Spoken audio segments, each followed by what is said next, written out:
Good morning, friends.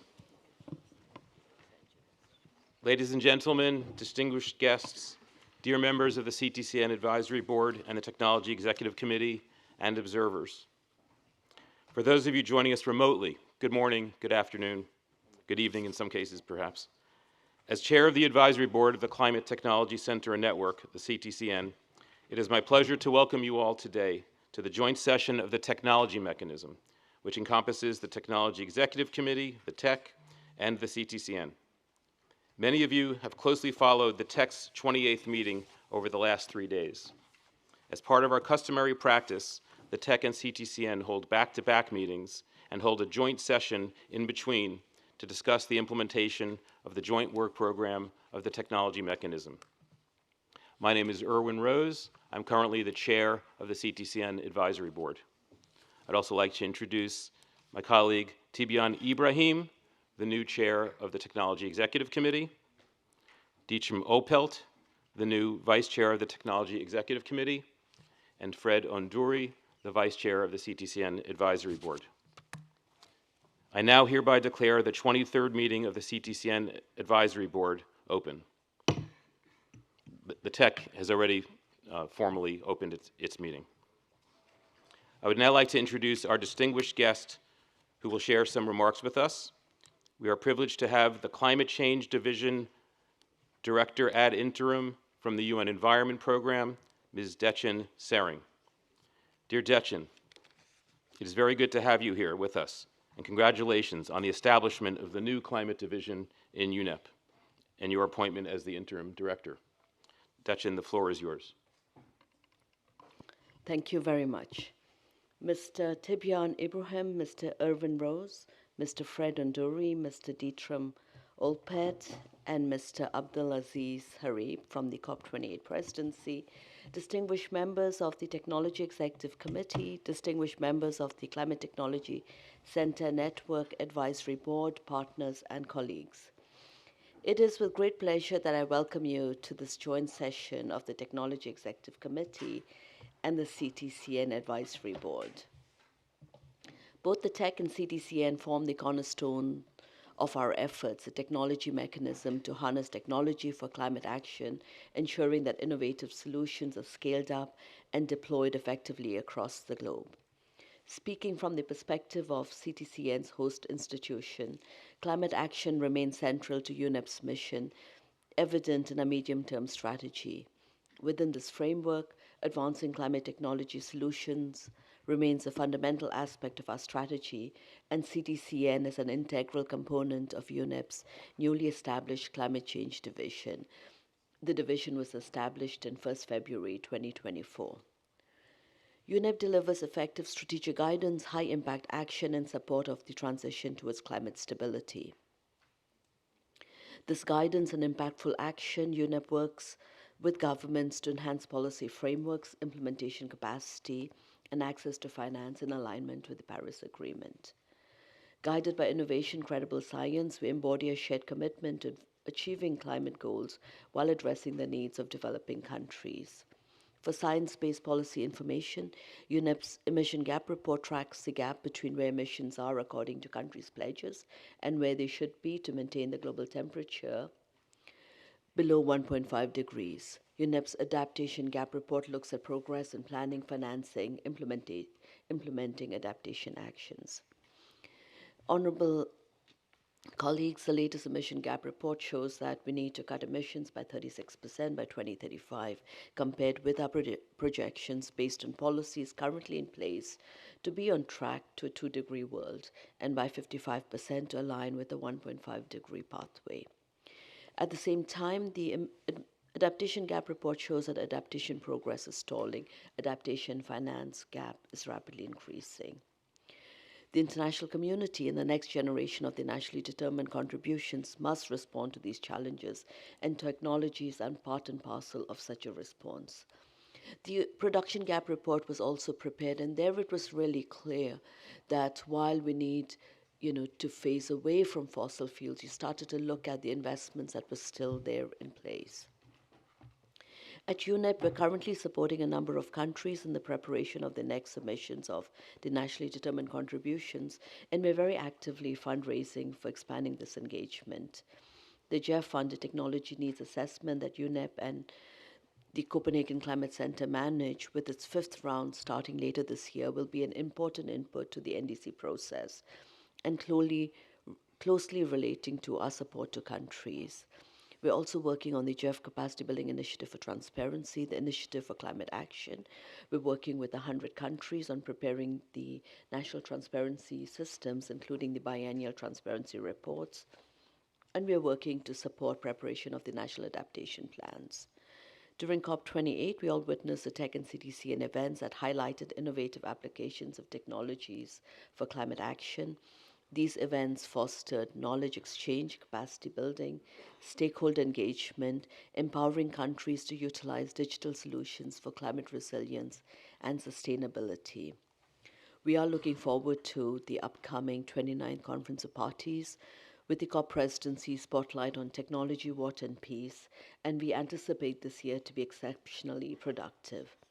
Leveraging our distinct capability to offer technical assistance on a global scale alongside collaborative endeavors with the Technology Executive Committee, especially in domains like digitalization, we are solidifying a strong groundwork for forthcoming initiatives. Moving forward, let me assure you that UNEP's priorities remain focused on fostering partnerships, providing targeted technical assistance, enhancing learning for increased impact. I thank you for your kind attention.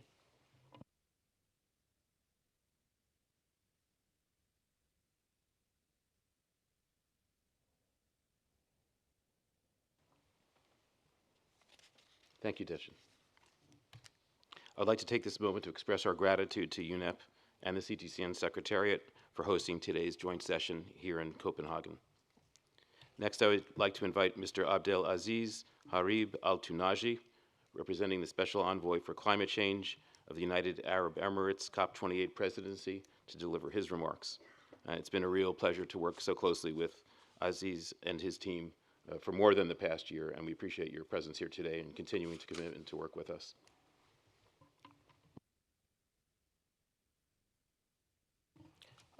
Good morning, everyone, esteemed colleagues, delegates, members of the TEC and CTCN, observers. First, I would like to thank the host and the TEC and CTCN for their invitation to give an opening statement at this joint meeting. It's my great pleasure to represent the COP28 presidency on this first meeting since the COP28. I want to start by recalling the UAE consensus agreed at COP28, which has marked a new era for climate action over this critical decade. The UAE consensus and the suite of decisions and initiatives that were agreed at COP28 were a testimony to a new way of building multilateralism upon international cooperation and a true sense of solidarity to build our climate and development objectives. We now have a clear roadmap to keep 1.5 within reach with rapid, sustained, and deep emission reductions over this critical decade and beyond. The work of the IPCC under the new leadership, the new chair, Professor Jimsky, notes the imperative of making available the relevant enabling conditions, including financial support, technology development and transfer, and capacity deployment to drive climate action in line with sustainable development.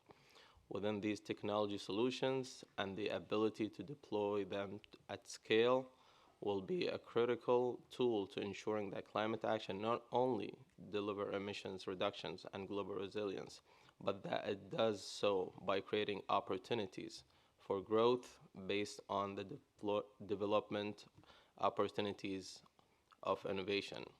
The science provided us the evidence that there is still a window of opportunity within our grasp through technological and policy solutions. There are available for us to deliver the system's transformation by 2030 and avoid hitting the tipping points that will lead us to further losses and damages. Technology thus has a critical role to play in ensuring the delivery of the UAE consensus and the achievement of the Paris Agreement long-term goals, as well as the ultimate objective of the convention. Before I refer more specifically to this joint session, I must take a moment to recognize, appreciate, and genuinely reflect upon the sustained pioneering efforts for both the TEC and CTCN. First, we'd like to acknowledge the efforts that has been made under the technology mechanism.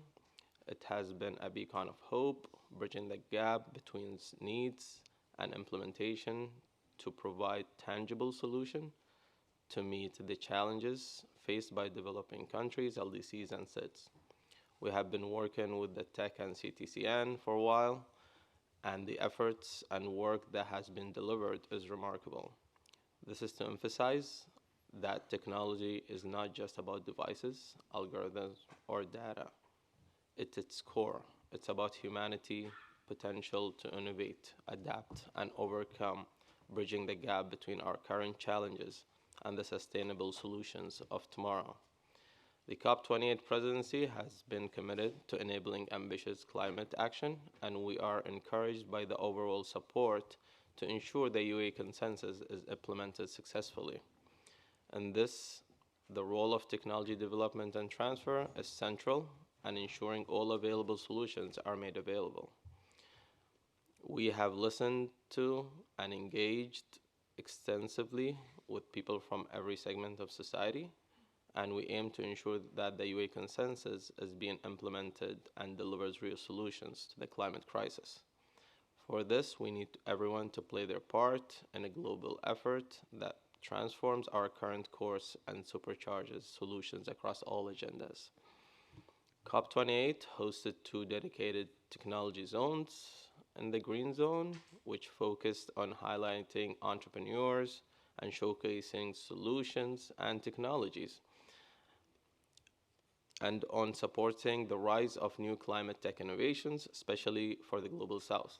The Technology Zone attracted more than 7,500 attendees. COP Connect networking events brought together nearly 600 guests, and the Startup Village in the Green Zone featured around 200 climate tech startups during COP28.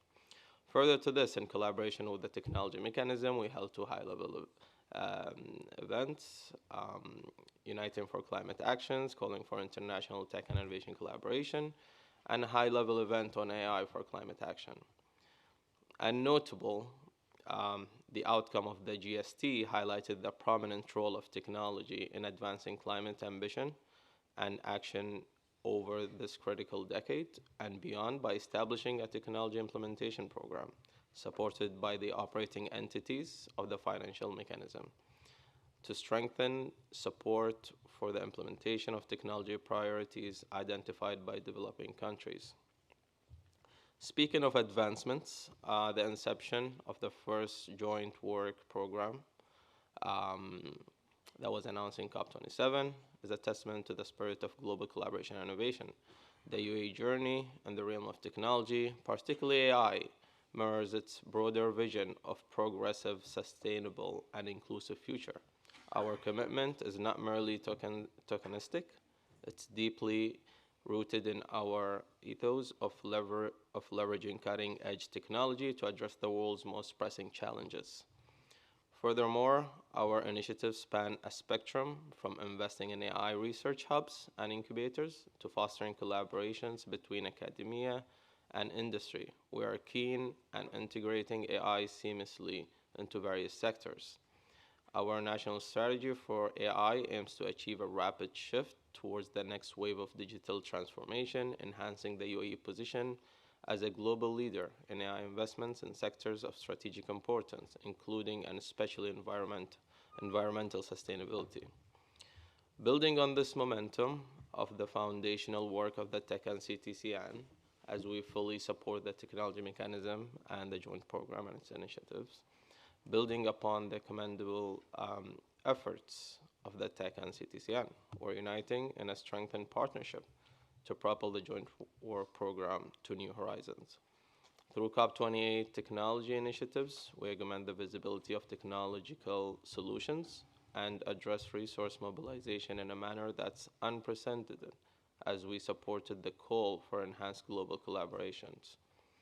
Esteemed colleagues, the role of TEC and CTCN is called to be central to carrying ambitious implementation forward. Your participations, insights, commitments contributed to the success of COP28.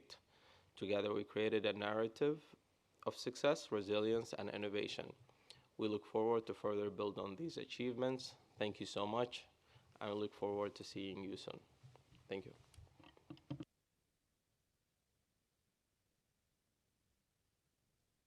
Thank you again, Aziz, on behalf of both the TEC and CTCN for your leadership and continuous active engagement with the technology mechanism.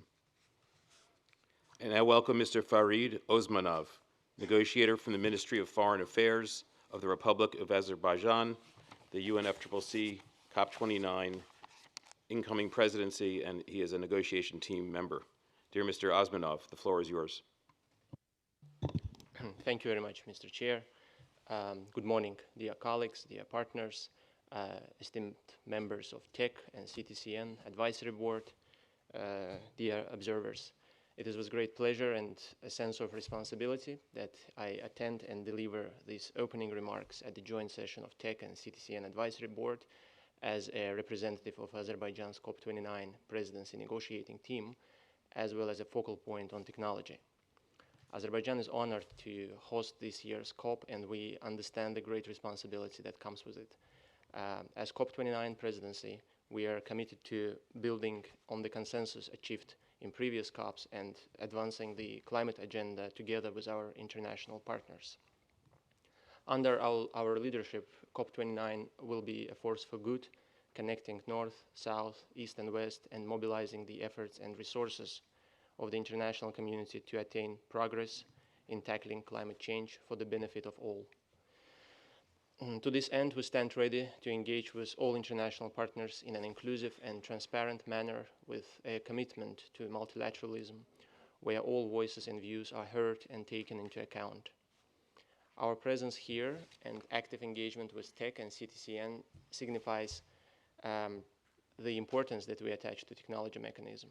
During TEC meeting over the past 3 days, by listening to discussions of our dear colleagues, TEC members and observers, we have diligently taken note of existing issues, challenges and needs, and in a similar way, I'm looking forward to continue engaging at this joint session of TEC and CTCN, as well as at the CTCN Advisory Board meeting during the next week. As the incoming COP29 presidency, our objective will be to identify common ground to bring the parties to consensus in order to ensure the successful outcomes of the upcoming COP29 for all.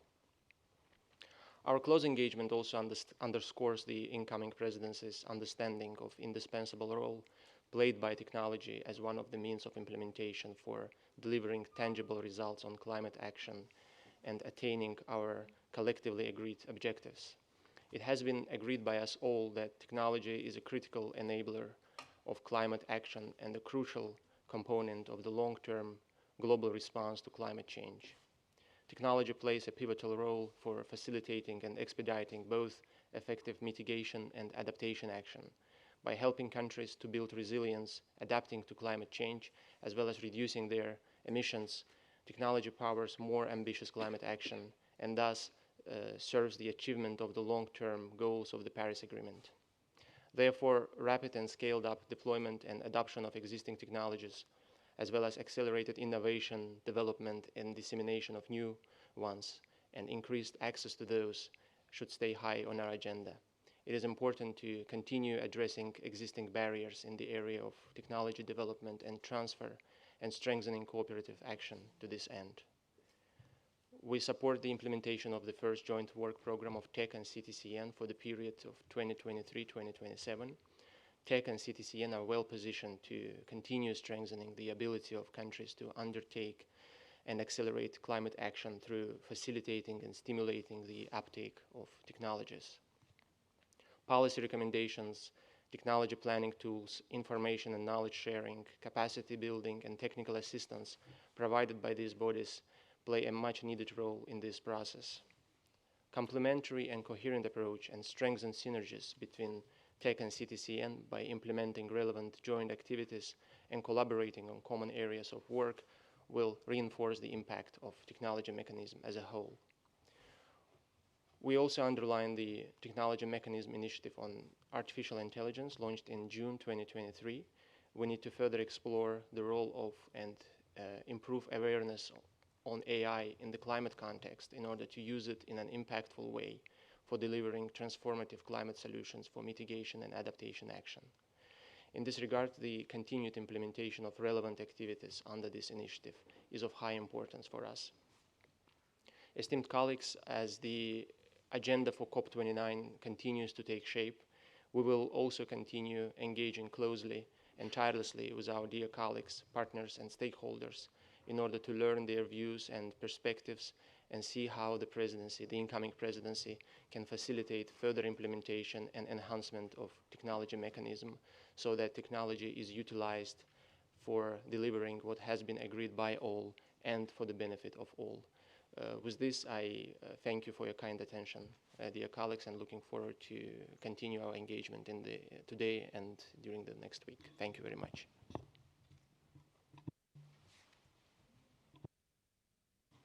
Thank you very much, Mr. Osmanov. We look forward to getting to know you and working closely with you as the year moves forward towards the COP. So this is the conclusion of the opening remarks, and now we're really officially into the formal agenda for the 21st meeting of the CTCN Advisory Board and the joint session of the TEC and CTCN.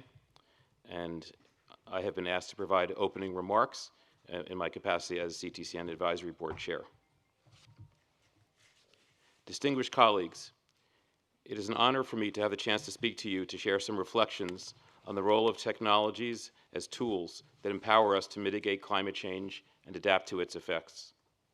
Climate technologies encompass a vast array of solutions, from renewable energy sources like solar and wind to advancements in energy efficiency and carbon capture. We're also seeing breakthroughs in areas like sustainable agriculture, green building practices, and climate-resilient infrastructure. Imagine a world where our cities are powered by the sun, our transportation fueled by the wind, and our industries operate with minimal carbon footprint. This vision, once a dream, is inching closer to reality thanks to the deployment of climate technologies. We must be aware that climate technologies not only combat climate change, but they also create new jobs, foster economic growth, and improve public health. By embracing innovation, we can build a more sustainable and equitable future for all. There are a wide range of climate technologies to be used for mitigation and adaptation to climate change.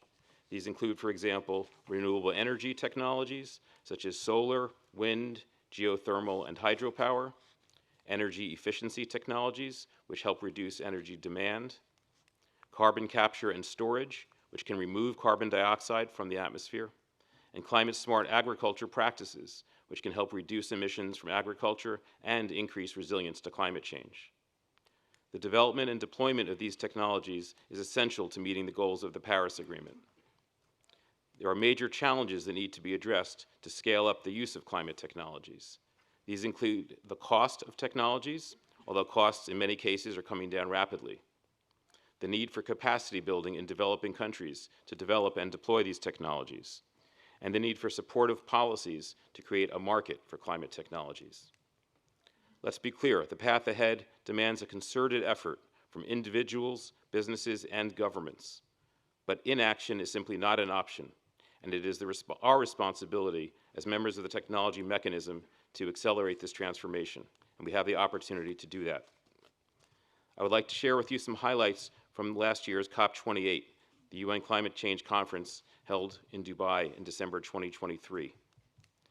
The first ever global stocktake concluded at COP28 delivered a clear message that while there has been progress on climate action, it's far from enough to meet our goals. Some key takeaways include that urgent action is needed. The current pace of emissions reduction will not meet the Paris Agreement goals. We need a significant acceleration of efforts to limit warming. Transformation is required. Incremental changes will not suffice. We need systemic transformation across all sectors, like rapidly scaling up renewable energy and phasing out fossil fuels. Focus on adaptation. While mitigation is essential, at the same time we must strengthen resilience to climate impacts, which is at least equally important. Financing the shift. We need to step up financial support for both mitigation and adaptation. Financial flows must be aligned with climate goals. And technology is a necessary means to implement these system transformations. The Global Stocktake clearly acknowledged the role of technology as a key enabler in the fight against climate change. COP28 also included Decision 9 COP28 on the linkages between the technology and the financial mechanism, and it gave guidance on improving communication and collaboration among the entities. This involves the national designated entities, governmental focal points working with the TEC and CTCN, the national designated authorities of the Green Climate Fund, the operational focal points of the Global Environment Facility. We continue to explore ways to better utilize the technology mechanism's resources to mobilize large-scale funding from multilateral financial entities. Looking ahead to COP29, we expect to build on this momentum by focusing on the implementation of climate technology development and deployment, particularly in developing countries. We have just heard from the incoming presidency about COP29. I am confident it will be a key moment to continue to accelerate the development and deployment of climate technologies. There are some specific areas of focus that we anticipate at COP29. There is a need for a significant increase in investment, particularly in developing countries. COP29 is expected to discuss ways to mobilize this investment through public-private partnerships and mechanisms such as green bonds. There is a need for continued innovation to make climate technologies more affordable and effective. COP29 is expected to showcase new and innovative climate technologies. There is a need to scale up the deployment of existing mature technologies. COP29 is expected to discuss ways to remove barriers to deployment, including regulatory hurdles, as well as promoting enabling environments. We all have a role to play in addressing climate change. The TEC and CTCN must continue to facilitate enhanced action through the development and transfer of technologies. Our efforts can be aligned towards technology and innovation. The Global Stocktake emphasized that technological advancements are crucial to accelerate emission reductions and achieve climate goals. This included discussions on artificial intelligence, big data, clean energy, and more. Assessing needs and solutions. Technologies were a key area assessed during the GST. This included evaluating how countries' climate action plans, their NDCs, or National Determined Contributions, align with their technology needs assessments, TNAs. TNAs help countries identify the technologies needed to transition to a low-carbon economy. By aligning these assessments with NDCs, countries can ensure they are focusing on implementing the most effective and appropriate technologies. Finding gaps and opportunities. The Stocktake looked at gaps in technology development and transfer. This might include identifying areas where existing technologies need improvement or entirely new technologies need to be researched and developed. It also examined opportunities for collaboration and knowledge sharing to accelerate technological advancements for climate solutions. The findings from the Stocktake will be used to inform the next round of NDCs that countries submit under the Paris Agreement. This will help ensure that future climate action plans prioritize the development and implementation of critical climate technologies. And the GST outcome decision also will inform ongoing work by the TEC and CTCN. The GST also recognizes the need for enabling implementation of more ambitious NDCs, and technology is a key driver for this and achieving the goals of the Paris Agreement. So the Global Stocktake served as a platform to assess the current state of technology and to chart a path forward for more effective research, development, and deployment. There's been a strong emphasis on how digital technologies can accelerate progress towards the goal of the Paris Agreement, and this is a key element of our joint work program. This includes discussions on using artificial intelligence for climate solutions in developing countries, particularly LDCs and SIDS, leveraging digital tools for efficient resource management, and developing early warning systems for extreme weather events. We can expect to see continued advancements in technological solutions as we move forward, with the joint work program, including both the TEC work plan and the CTCN program of work, guiding our work through 2023, from 2023 to 2027, which includes a systems transformation approach. The climate change challenge is, of course, vast, but the CTCN is committed to playing its part. We will continue to work with developing countries, our network of partners, and the international community to accelerate the transfer of climate technologies and build a more sustainable future. I want to conclude my opening remarks by urging each of us, particularly within our role in the technology mechanism, to become an advocate for technology development and transfer, and an advocate and spokesperson on behalf of the TEC and CTCN. Together, let's harness the power of innovation to build a future where humanity and nature thrive in harmony. And everyone here has a unique opportunity to really play a leadership role by your engagement with the TEC and CTCN. Distinguished colleagues, I look forward to working with you over the coming session to develop the guidance, endorsement, and approval of the agenda. Today's joint session of the TEC and CTCN marks the first day of the CTCN's 23rd Advisory Board meeting, the joint session of the TEC and CTCN, and the closing day of the 28th meeting of the TEC. The purpose of our joint session today is to share up-to-date information from both bodies, including feedback from their work, and take stock on progress and provide guidance for the implementation of the joint work program for 2023 to 2027. I would now like to bring your attention to the provisional agenda that has been shared. And I'd like to move to adopt the CTCN's 23rd Advisory Board agenda, and I refer CTCN Advisory Board members to document AB 2023/23/3.1, which contains the Provisional Advisory Board agenda.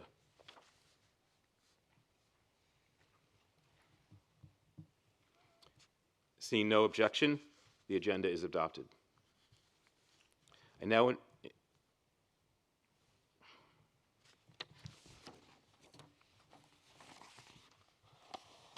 I will now turn to item 3.2 of the agenda.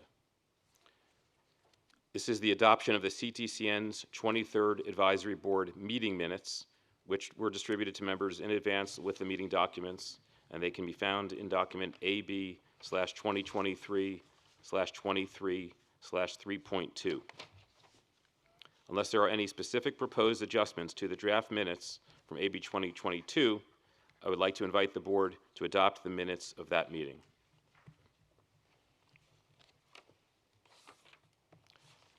I'm sorry, I don't see the, will I see the hands on the screen by looking at this monitor? All right, I just want to ask the secretary to help make sure we're not missing anyone's hands from those people who are participating virtually. Okay, and will I be able to see them if the hands come up? Okay.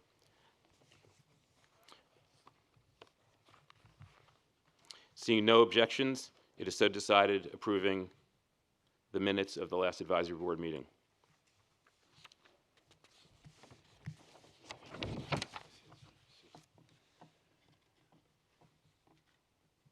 Okay. Fred, you have the floor. Sorry, Chair. I think we're a bit too fast for some of us. And just a small observation. I really agree with the adoption of the agenda. But I think there are some observations that we should really consider.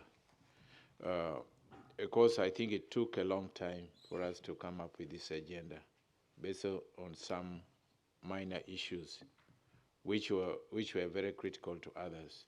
I just wish to point out that, for example, if you look at the agenda, the time for the meeting, most of the days have been limited to 5 p.m. But on a particular day, I think on Monday, we have extended the meeting to 18 hours.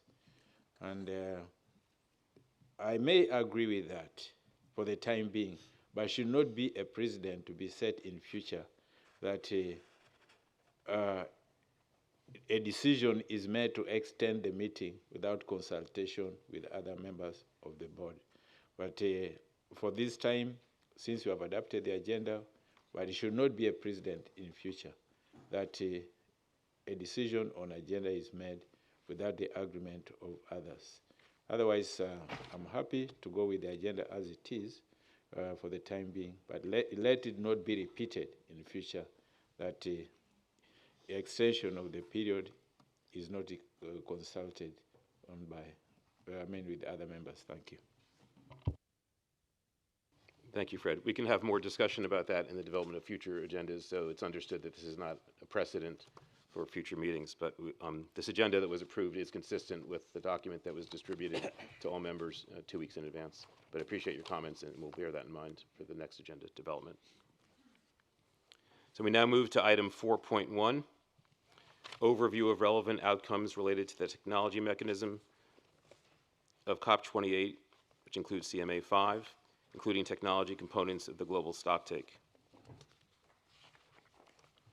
I welcome Bava Dungana. I'm sorry, I want to mention this is also involving matters related to the TEC and CTCN under item 8A of the TEC provisional agenda and item 4.1 of the CTCN agenda. And I now welcome Bava Dungana from the UNFCCC Secretariat. She will provide us with an overview of the decisions taken at COP28 in Dubai most relevant to the technology mechanism. Bava, the floor is yours.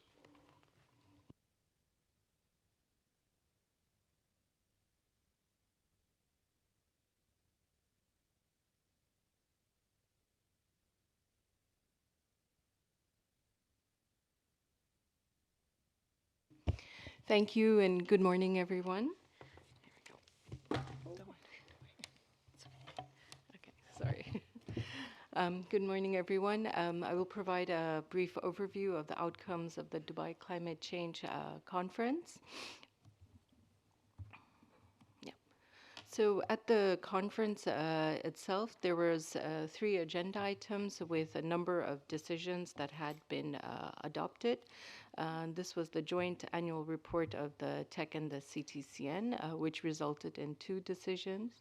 Then there was the linkages between the technology mechanism and the financial mechanism.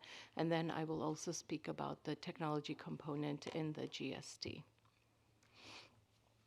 So under the agenda item where there were 2 decisions of the joint annual report of the TEC and CTCN for 2023, the COP and the CMA welcomed the annual report of the TEC and the CTCN and the progress of the work in the implementation of the joint work program as well. And it also welcomed enhanced coordination between the 2 bodies. It also invited the TEC and the CTCN to continue efforts for systematic feedback in their work. And it welcomed the engagement with the NDEs. And this, as you recall, for some of the members at the last meeting, we had the TEC and the CTCN AB had an extensive discussion on the work and engagement of the NDEs through the forum. Then it also noted the technology mechanism initiative on AI. And then the decision also encourages the TEC and the CTCN to continue collaborating with the operating entities of the financial mechanism and the relevant financial institutions with a view to enhancing the capacity of developing countries. It also commended both bodies on the gender mainstreaming in the joint work program, and the decision also noted with appreciation the reporting on actions taken to the response to the mandates given to these 2 bodies.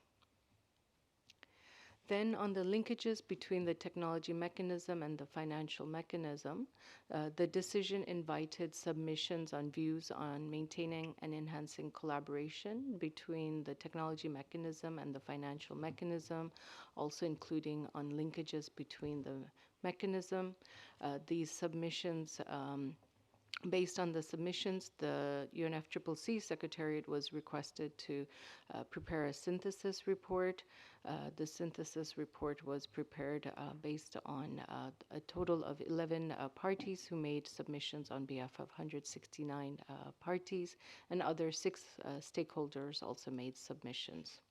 The decision requested the TEC and the CTCN, in consultation with chair of the SBI, to organize an in-session workshop at SBI 60, so the upcoming June sessions.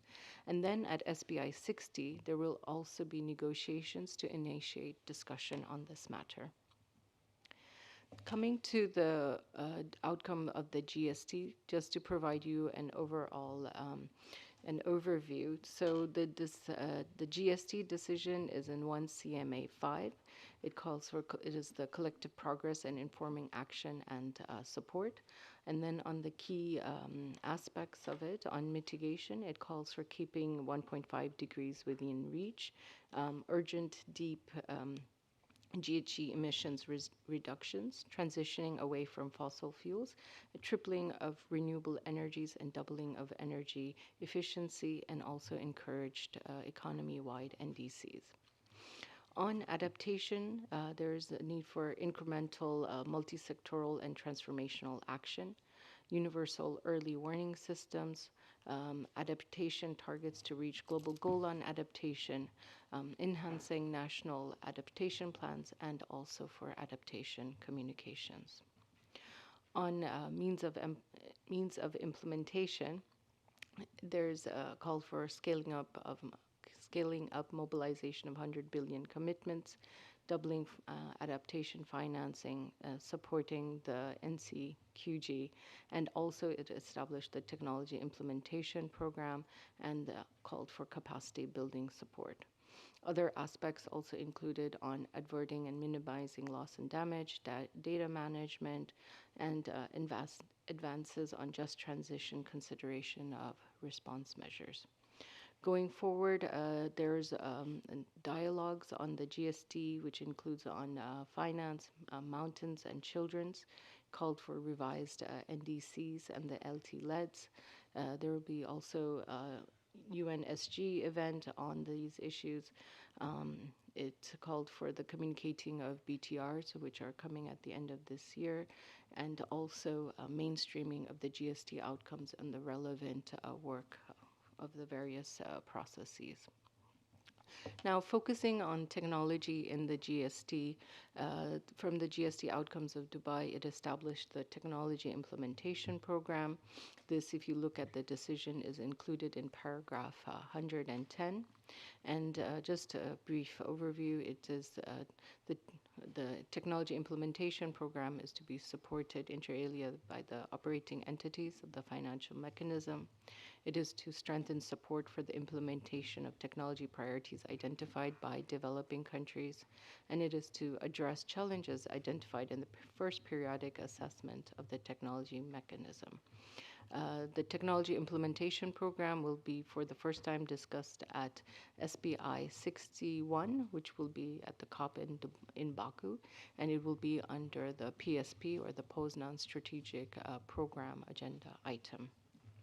And that is all. Thank you very much.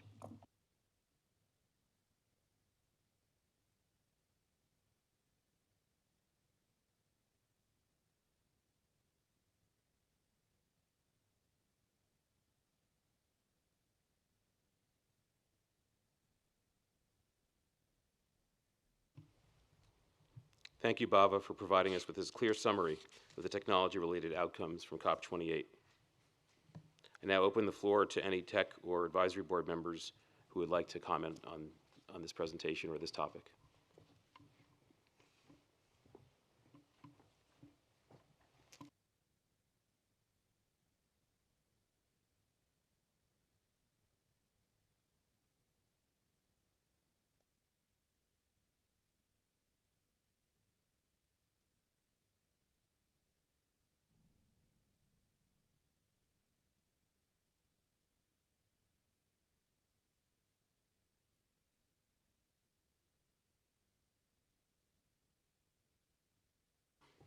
Thank you. The way I saw the flags raised, I saw Valeria, and then Ambrosio, and then Fred. Valeria, you have the floor. And if people would like to just, we didn't go around making introductions, and that would take a long time, but I think as folks speak, it would be helpful to just very briefly introduce yourself and your role on the TEC or the advisory board, and then when observers speak, if you will. So the first time you speak, I think it would be helpful to just very briefly introduce yourself, your name, and your role in organization that you're representing. So Valeria, you have the floor.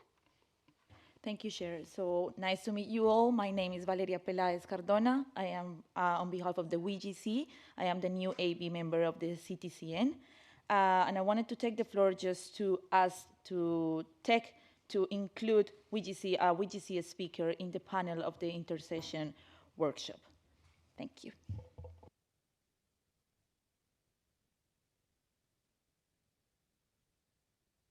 Thank you. Ambrosio, you have the floor.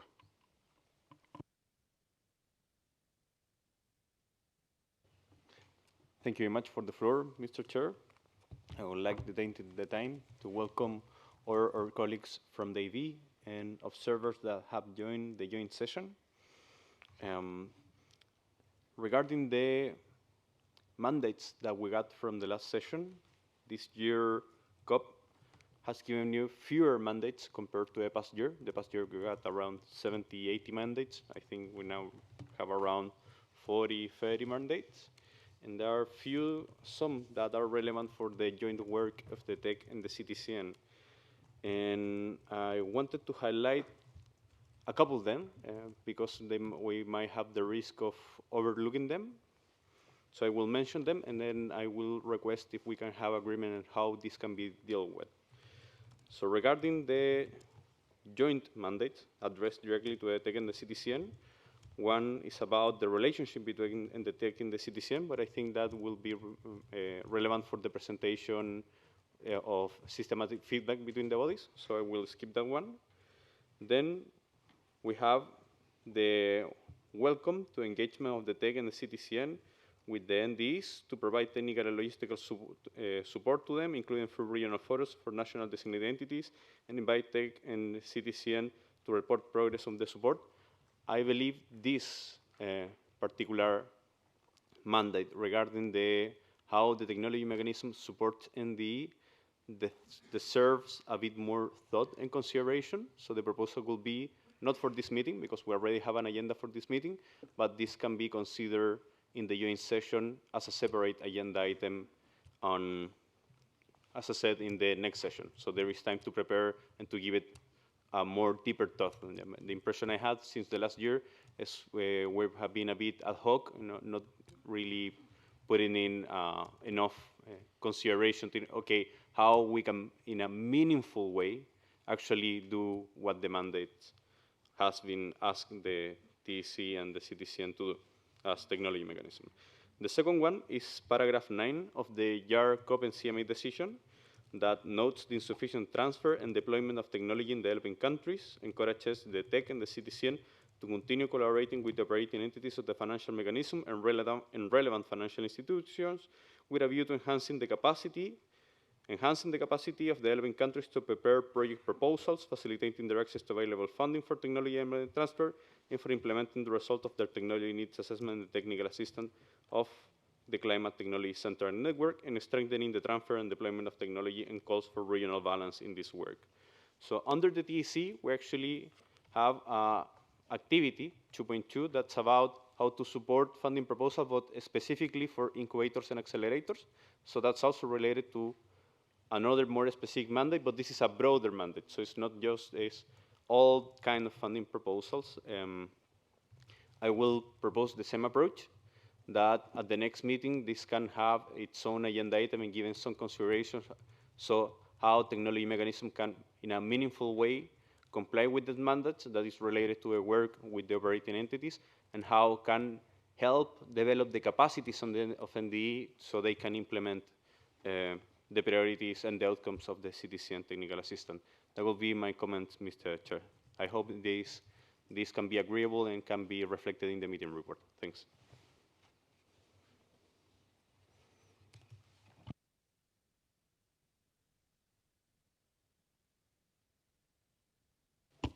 Thank you, Ambrosio.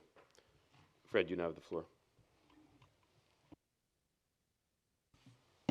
Thank you, Chair, and thank you, Secretariat, for reminding us of what we came up with in terms of technology decisions at COP28. We really appreciate your summary, and my major concern is what message do we get from this outcome of COP28 regarding technology development and transfer, and how are we going to implement as a technology mechanism these outcomes.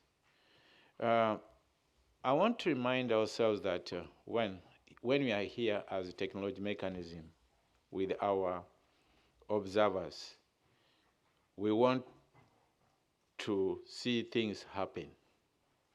And there are many words that have come up in the presentation, starting from director from UNEP, the COP28 presidency, the incoming presidency.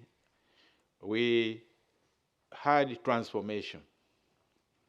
We had removal of barriers, collaboration, partners, acceleration, financing, capacity building, research and development, and guidance. Why am I raising this? I'm raising this in particular related to the issue of linkages between technology mechanism and financial mechanism. We all know that technology, to be assessed from the owners, we need a catalyst, which is finance. This finance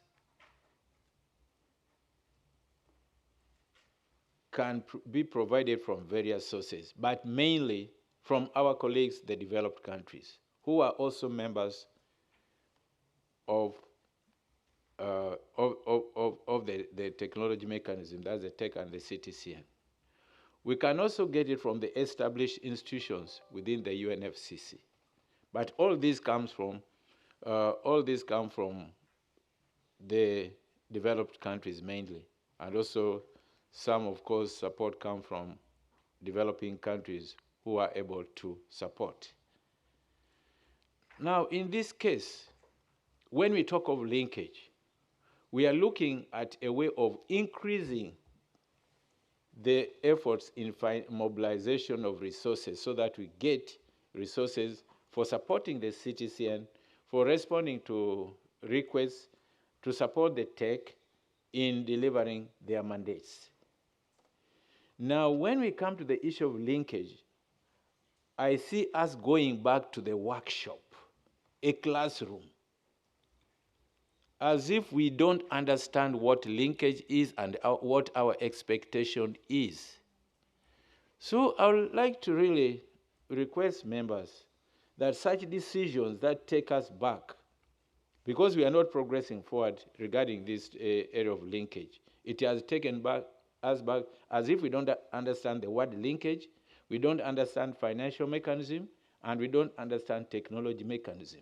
So if you look at the decision we came up with, and we reflect here where we are not negotiating, are we going to cause transformation by going back to discuss in a workshop? So I request us to be forward-looking, to be optimistic in mind. We derive happiness when developed countries support us to build our resilience and also to support us to mitigate to the adverse effects of climate change. The developed countries also derive a lot of pride in seeing that their contribution causes impacts, causes transformation. But what does it mean to go to discuss issues related to linkage between technology mechanism and the financial mechanism in a workshop? What impact is that going to cause? So I just wanted to bring that it is not an appropriate decision that will help us cause transformation. Instead, it is taking us backward. The issue of the NDE support, really, I welcome the NDEs. And all of us ignore or underrate the role of NDEs. I would like to emphasize that if there are no NDEs in developing countries, according to the arrangement we have put in place, it is very difficult for the CTCN to get requests because it is the NDEs that are supposed to mobilize the technology needs, transform them into requests, and submit to the CTCN. So if they are not provided with the logistical and the technical support that they require, so I would like to say, since there's a decision on this, let us see how we upscale support to the NDEs to make the CTCN and the TEC more effective. That is my call on that one. Then there was, under the Global Stock Tech, Technology Implementation Program. I would like to hear from the Secretariat how they are going to help us operationalize this decision.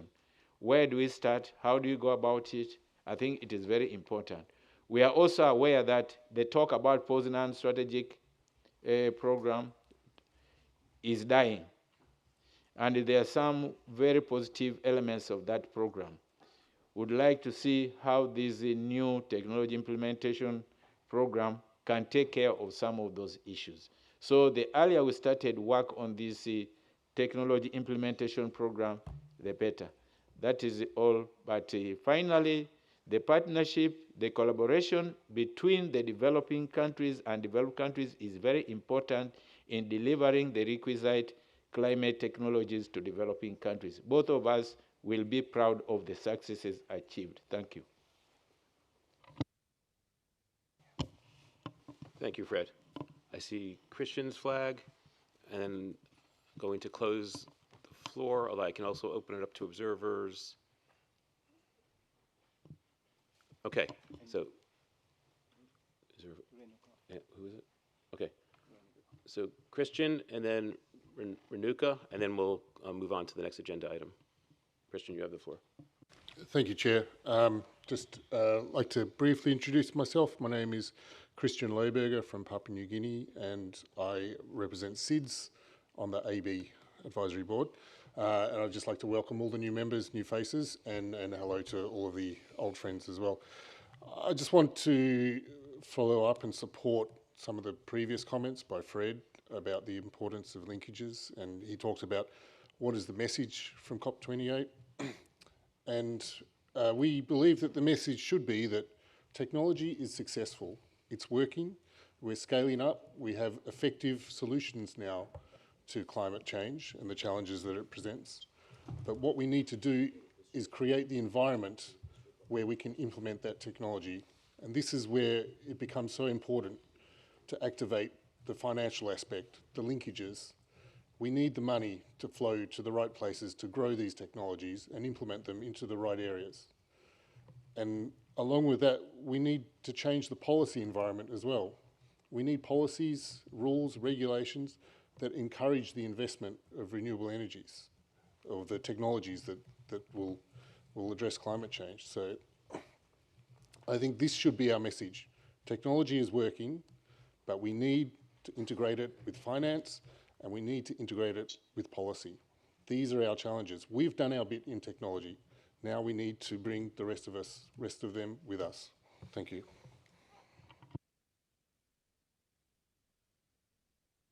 Thank you, Christian. Renuka, you have the floor. And also, this is your first time speaking to the joint session, so even though you were active at the TEC, if you could introduce yourself for the CTCN members and other attendees who have joined us for the first time today. Thank you. Thank you very much, Chair. And thank you for welcoming me here at the joint meeting. I'm Dr. Renuka Thakur, and I represent here my personal views. I'm founder of Global Sustainable Futures Network, who is like, we are all over the world. We have more than 7,000 coordinators around 165 countries. And we have organizations, universities, and everyone. Here I'm representing on behalf of Ringo, I have me here as a Ringo observer. Having said that, I want to just stress the points that raised by Fred, very important they are. NDE's role, I definitely see that we have to enhance their role, increase their capacity to reach out to the real public, that end users whom at national level as well as regional level and at local level. So that is what I wanted to again stress. But also again, I want to um, uh, see that how technologies are helping us in adaptation more, because in the recent, very recent episode of Dubai, we have seen that though they are, of course, the cloud seeding and other things are not so related to the uh, flooding in Dubai. We have to make sure that the urban and rural areas are equipped with the adaptation of such events. And so how far we are also looking into, because that also relates to loss and damage um, uh, area of the finance and climate change. And therefore, I think we have to look at the technology and adaptation more and make people equipped about that. I have seen in the last tech meeting, Rajiv has shared plenty of good examples, but are there any examples of adaptation and adaptation of the technology for uh, decreasing the loss and damage? Thank you. Thank you, Renuka. In line with our practice during recent joint sessions and in response to the guidance, I closed the floor, but okay, we have time. I closed the floor, but Mohammed, you have the floor. Let me just check in terms of any other speakers, because we were going to move on. Okay. All right, I'll reopen the floor. We're okay on timing, even though I said I'd close the floor. So Mohammed and I'm sorry, Peter's your name, right? Yeah, Peter. Those will be the final three speakers on this agenda item. Okay, Mohammed, you have the floor. Okay, thank you, Mr. Chair. I am Mohammed Handain from Morocco, and I represent indigenous people. Thank you for this presentation. Indigenous people who are victims of the effect of climate change. My concern is what is the places of indigenous people in the technological mechanism and the financial mechanism. Thank you very much.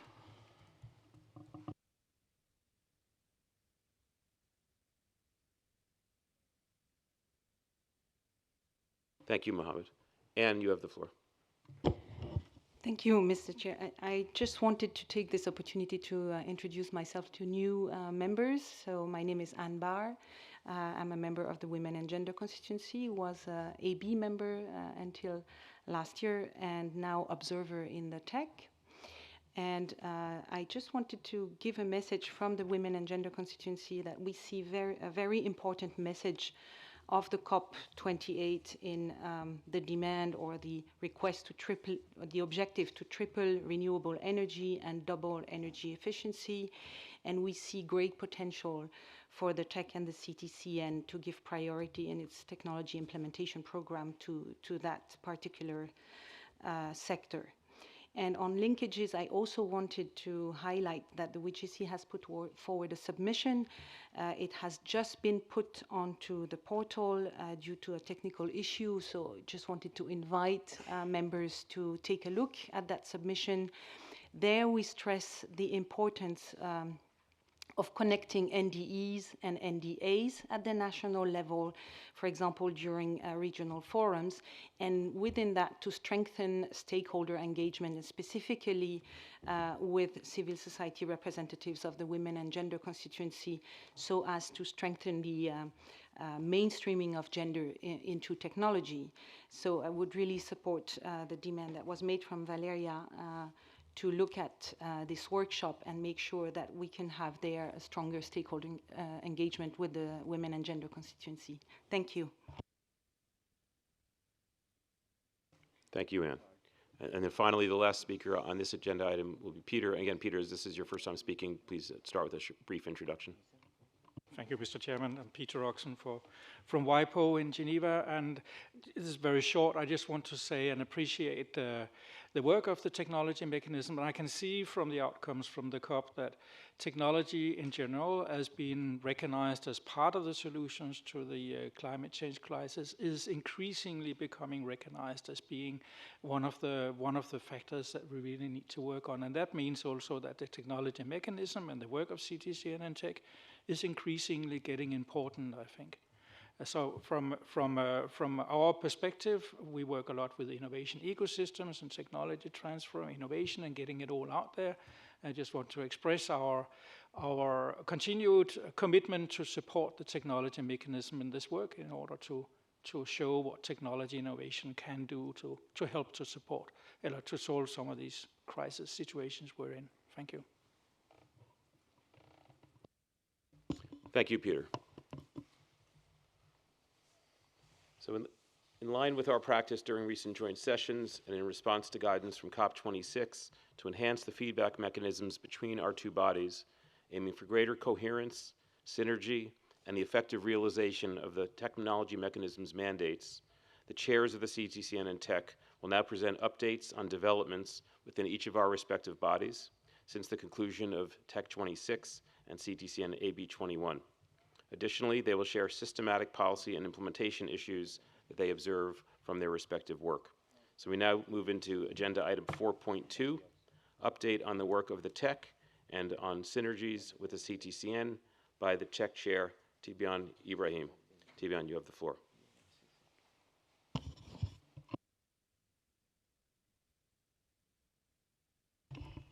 Thank you, Chair. Good morning, everyone. I will also introduce myself as guided. My name is Tibian Ibrahim. I represent the Republic of the Maldives, and I was very recently elected as chair of the TEC.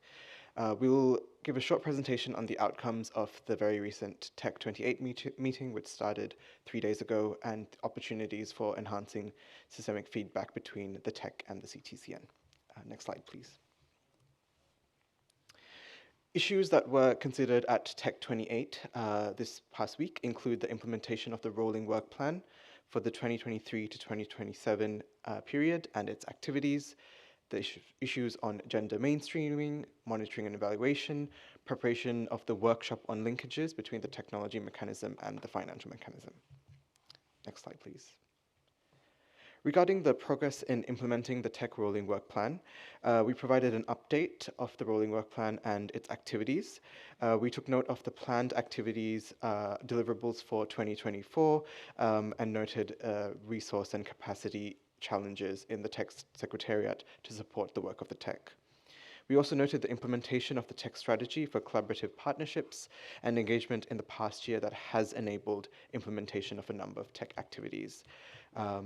Also, again, noting that there have been financial resources and gaps in terms of supporting partners for activities which hinder the work of the TEC. Looking at Workstream 1 on national systems of innovation and collaborative research, development and demonstration, and general purpose technologies, the TEC considered a first draft of the joint TEC Geo-Knowledge product developed under the umbrella of the UN Secretary General's Early Warning for All initiative and provided guidance to the activity group with a view to finalize this knowledge product by the next TEC meeting at TEC-29. On digital technologies, artificial intelligence, the TEC agreed to prepare a technical paper on artificial intelligence for climate action based on an amended draft concept note. And in addition to this, the TEC agreed to prepare a short information note on AI for climate action. Regarding Workstream 2, technology needs assessments and technology planning tools to support NDC implementation. On TNAs, we agreed on the draft annotated outline for an analysis of TAP success stories and to start work on the TNA Energy Sector Guidebook in collaboration with UNIDO and UNEP CCC. On long-term technological transition pathways, the TEC agreed to contribute to LT-LEDs workshops organized by the UNFCCC regional climate centers. Regarding Workstream 3, Transformative and Innovative Solutions, on the water, energy, food systems, we considered the annotated outline of the knowledge product climate technologies for agri-food systems transformation and provided guidance to the activity group for further work on this matter, with a view to finalizing the knowledge product by TEC-29. On buildings and infrastructure, the TEC agreed to work with Global ABC as our lead collaborator in various global engagements. The TEC identified key topics or areas of focus where the TEC can add value by producing a knowledge product in 2025, and we explored potential collaborations with interested partners such as MIT Lab and Cities Alliance. On transformative industry, the TEC agreed to organize the Technology Day on Transformative Industry at COP29 and to prepare a policy brief on the integration of hard-to-abate industries in updated NDCs based on amended draft annotated outline. On Workstream 4, collaboration and engagement with other UNFCCC processes and constituted bodies and other UN agencies, on the collaboration and engagement with the Standing Committee on Finance and the operating entities of the financial mechanism, the TEC agreed to work intersessionally to provide inputs to the SEF on draft guidance to the operating entities of the financial mechanism by the deadline of 19th August 2024. Regarding gender mainstreaming, the TEC agreed on the appointment of Olena and Ambrosio as the TEC gender focal points for the remainder of the 2023 to 2024 period. Regarding monitoring and evaluation, the TEC agreed to create an ad hoc activity group on the TEC M&E and finalize the indicator performance measurement framework, including the impact of the TEC. On rethinking the TEC annual report, just for the background, the current format of the annual report has hindered the TEC from adequately presenting the full scope of its activities and findings. So the TEC has authorized the chairs to implement the relevant amendments suggested by members to improve the 2024 report of the TEC. Regarding the preparations of the workshop on linkages between the technology mechanism and the financial mechanism, it was decided in Decision 10 CP28 that there would be a workshop on the linkages, and parties were requested to make submissions on the considerations for this workshop. Next slide, please. So in the development of the draft workshop agenda, TEC-27 established an ad hoc activity group to prepare the workshop agenda. The activity group, in collaboration with the CTCN, developed a draft agenda based on Decision 10 CP28 and the guiding questions contained in the annex of the decision and the submissions by party and non-party stakeholders. The SBI chair was consulted on the draft agenda, and the workshop is scheduled to be held during the first days of SBI 60 with a duration of a full day for this workshop. Looking into the draft agenda, we have 5 sessions that have been planned. The first session is the opening by the SBI chair.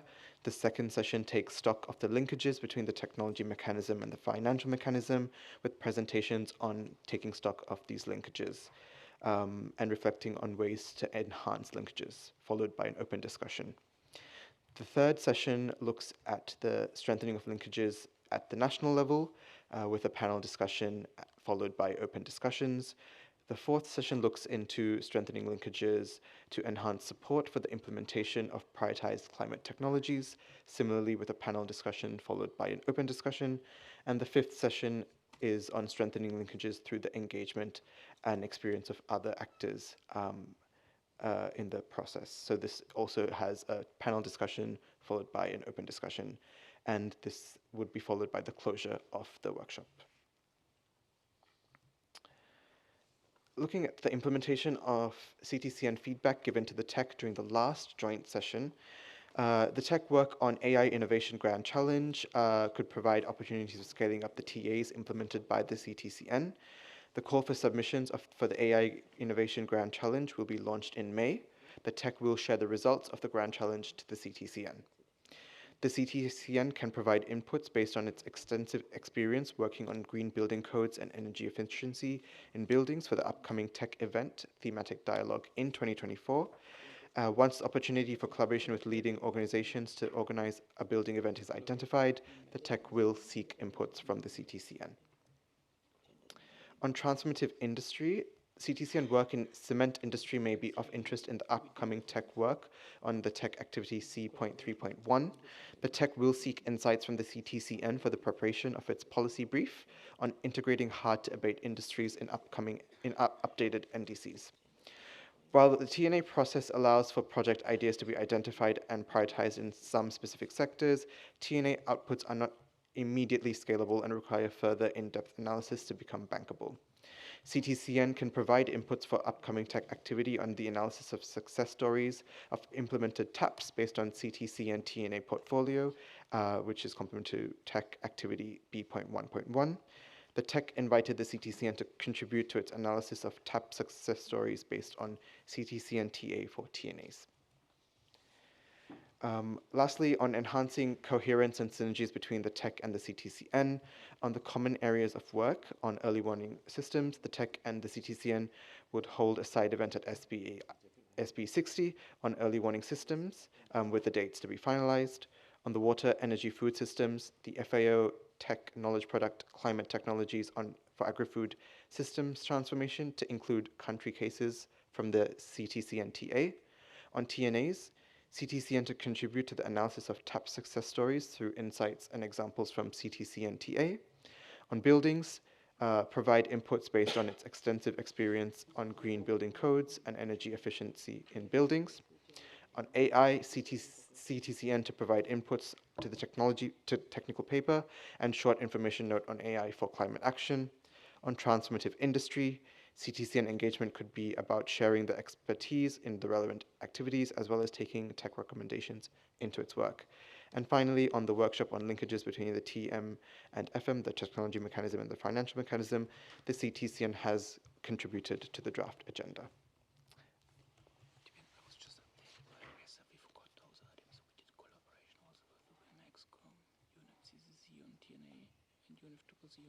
The gender team of UNFCCC and CTCN focal point.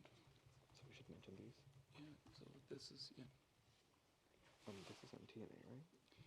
Yes, collaboration with the NEXCOM, collaboration with UNEP, CCC on TNA, collaboration with the UNFCCC gender team, and the CTCN focal point on gender.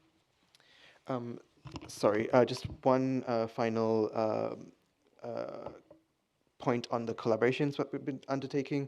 So the TEC has been collaborating with the WIM XCOM, with the UNEP CCC on the TNAs, and the UNFCCC gender team with our and the CTCN focal points as well. So just to highlight those collaborations. Thank you, Chair.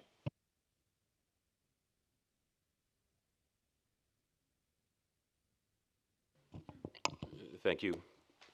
That's a tough act to follow. That was a very clear and comprehensive summary of the TEC's work, and I'll try to do a similarly outstanding job with the summary of the CTCN's work. So that is now my responsibility, is to try to match TBION and the TEC Secretariat in providing a clear overview of the work of the CTCN for the past year, both individual activities and talking about synergy with the Technology Executive Committee. So first, next slide.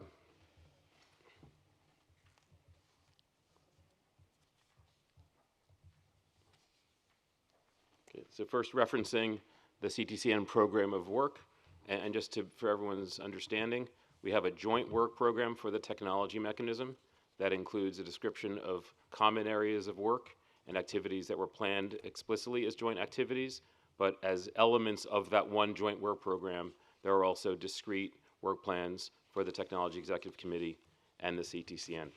And there's still a lot of synergy between the two bodies, even in what are described as separate work plans within the joint work program.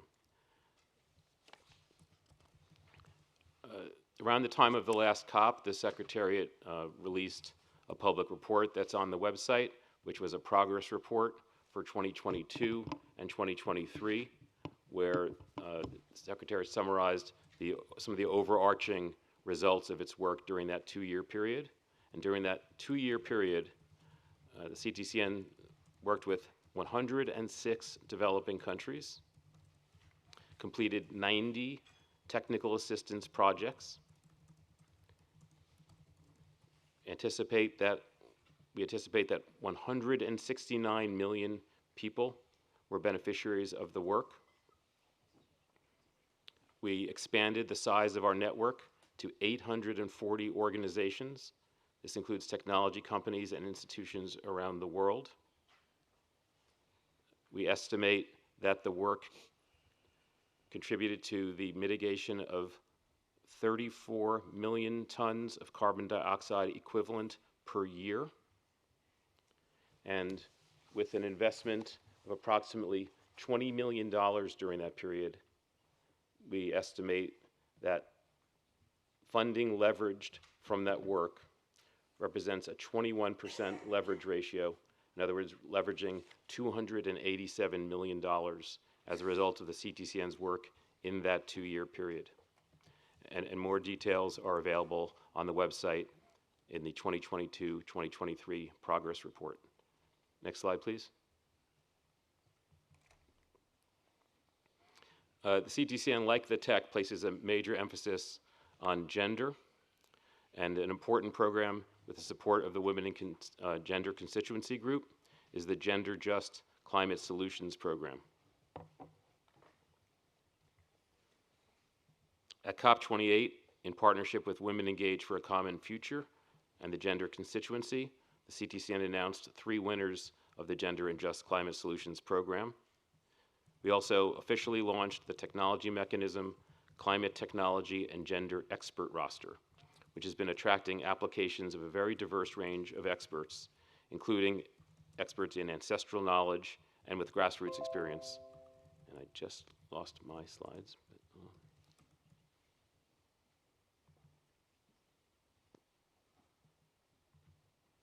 It's okay. My computer has such strong security protocols that I can't keep the slides open.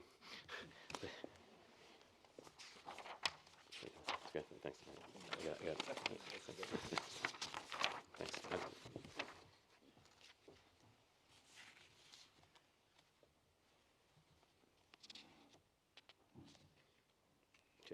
Okay. On this slide, the QR code points you to the gender roster page, but it's also available on the CTCN website. Okay, next slide, please. Now, you've already heard this basically, but just touching upon some of the COP28 highlights and talking more specifically about the CTCN. So I won't go through the whole calendar, but the CTCN and advisory board members were very actively engaged at COP28. We were involved in co-organizing 14 events, and the Secretariat held dozens of bilateral meetings, multilateral meetings, meetings with donors, nationally designated entities, and the private sector. Events included showcasing the digital climate vulnerability map of Uganda, decarbonizing electricity grids, the launch of the WIPO Green Technology Book, and the Gender Just Awards. These are just a few examples.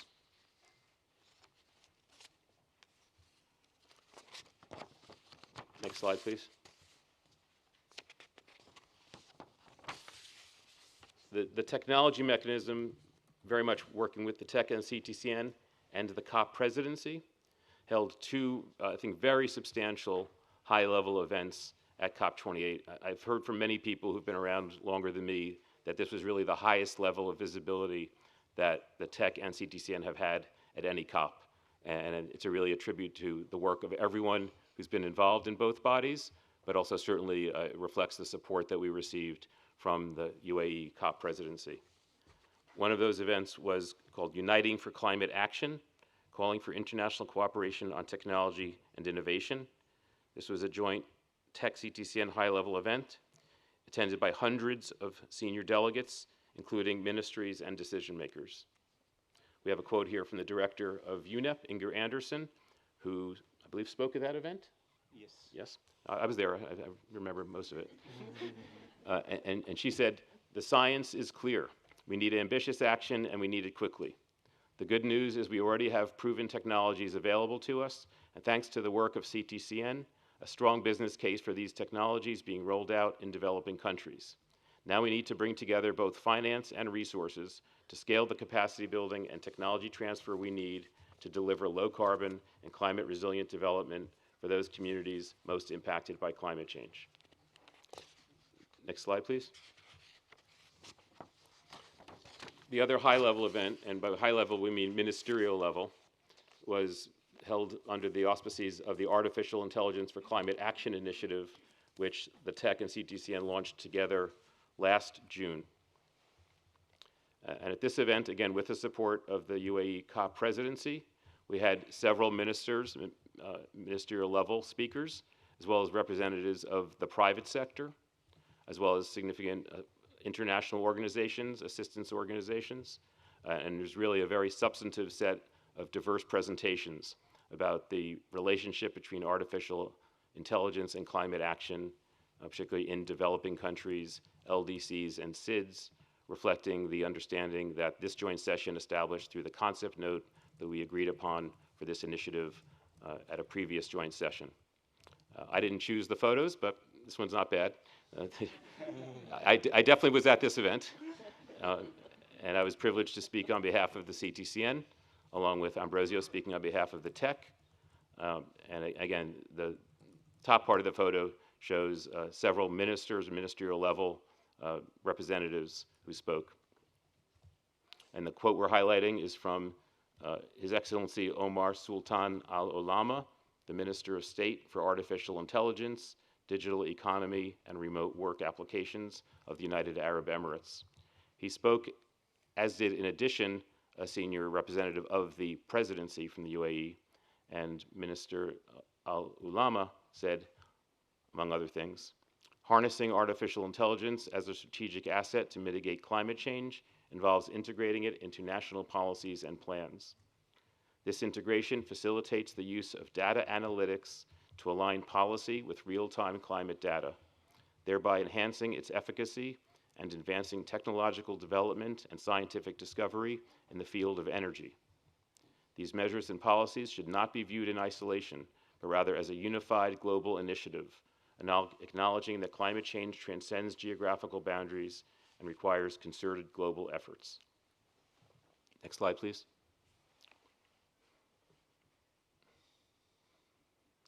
Just some other highlights reflecting our high level of activity and visibility at COP28, which I think is a really important part of our overall strategy to enhance the impact of the TEC and CTCN. Thanks again to everyone's work, but particularly the strong communications work by the CTCN Secretariat in this case. We've had a very active presence, I think really an expanded presence on LinkedIn, on Facebook, as well as X, formerly known as Twitter. And Rajiv, representing the CTCN, was also very active, speaking at a very significant number of events on a very wide range of topics. Next slide, please. Okay, next slide, please. So now we're going to touch upon just not the entire CTCN program of work, but I think we're focusing on some of the common areas of work under the Joint War Program. And one of these is water, energy, food systems. And as part of the CTCN's work in this common area of work coordinated with the TEC, 2 technical assistance projects were completed during the previous year. And these responded directly to NDE requests under this, what we're calling a system transformation area in terms of the CTCN program of work, one of 5 system transformation areas that the CTCN program of work focuses on.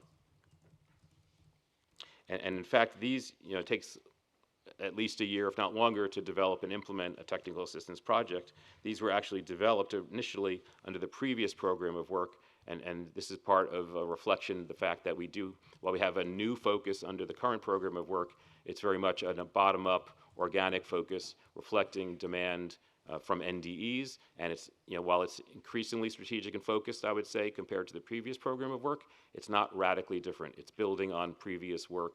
It's building on what has been seen as the level of the areas in which NDEs are interested. So these 2 projects, underwater, energy, food, completed during the previous year, were developed, in fact, under the other program, under the previous program of work. The technical assistance project in Cameroon led to the development of sustainable and climate-resilient dairy value chains through the use of low-carbon technologies. We're also highlighting here, so there are 2 assistance completed. Here we're focusing on the Cameroon technical assistance. We also conduct, of course, capacity building activities that enable us to work with a larger range of NDEs and other stakeholders in addition to the targeted technical assistance work. And in this area, the CTCN has held a number of activities, including a webinar with the Food and Agriculture Organization, reflecting nice complementarity with the TEC's partnership with the FAO. At that webinar, experts from Asia and the Pacific and African regions all discussed the concept of the nexus between water, energy, and food, and shared expertise and best practices to achieve sustainability, resilience, and water security. We see that the TEC's work with the FAO on this same common area of work can easily be leveraged by the CTCN to undertake matchmaking for scaling up. The CTCN is happy to contribute its experience to the upcoming knowledge product that will be developed by the TEC and FAO with technical assistance case studies, for example.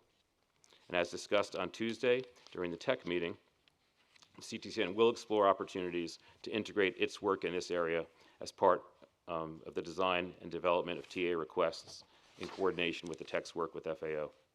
Next slide, please. Another common area of work is energy systems. Again, common area of work for both bodies and one of the 5 system transformation areas for the CTCN. 9 out of 40 technical assistance projects completed during, I think it's the 2-year period that was, sorry, during the previous single year, addressed energy systems. Most of these focused on energy efficiency or renewable energy.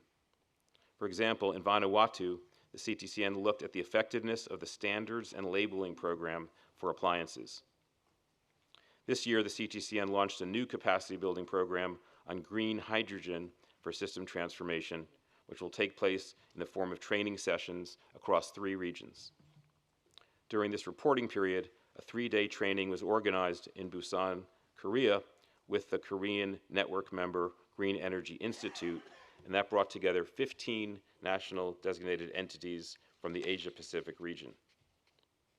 As part of the CTCN's thematic webinar series on the 5 system transformation areas, one webinar focused on collaborative research development and demonstration for energy systems, and this was organized in collaboration with CTCN network member NREL, that's the U.S. Department of Energy's National Renewable Energy Laboratory, and with the International Energy Agency, and that webinar was associated with the Clean Energy Ministerial.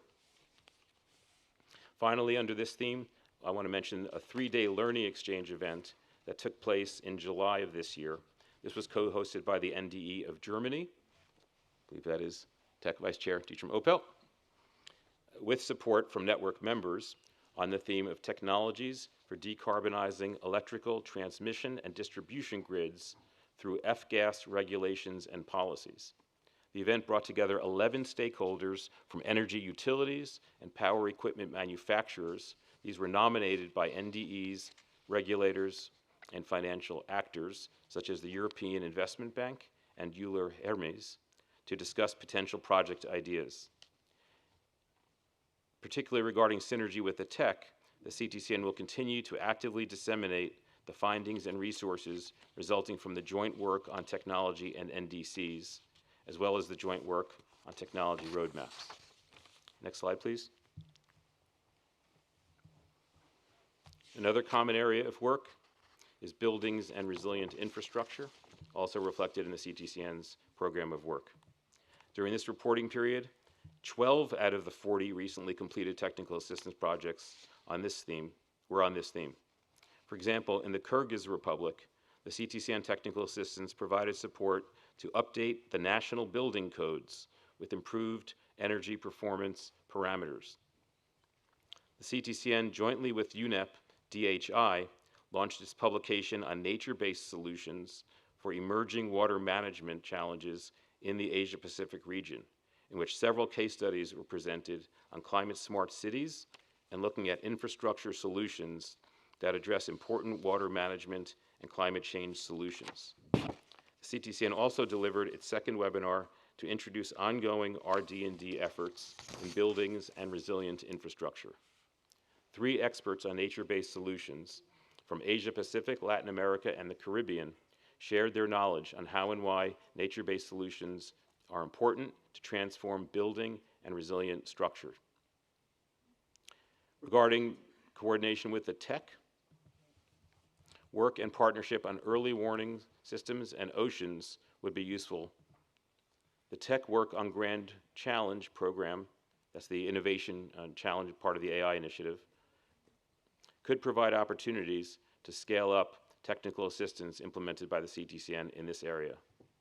The CTCN can provide input based on its extensive experience working on green building codes and energy efficiency in buildings for upcoming TEC events and thematic dialogues. The TEC will also continue to actively disseminate the findings and resources, TEC and CTCN will continue to disseminate resources through the joint work on technology and NDCs and roadmaps.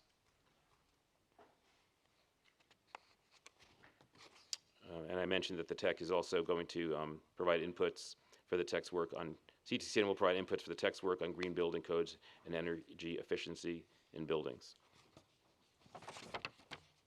Another common area of work is business and industry. Next slide, please.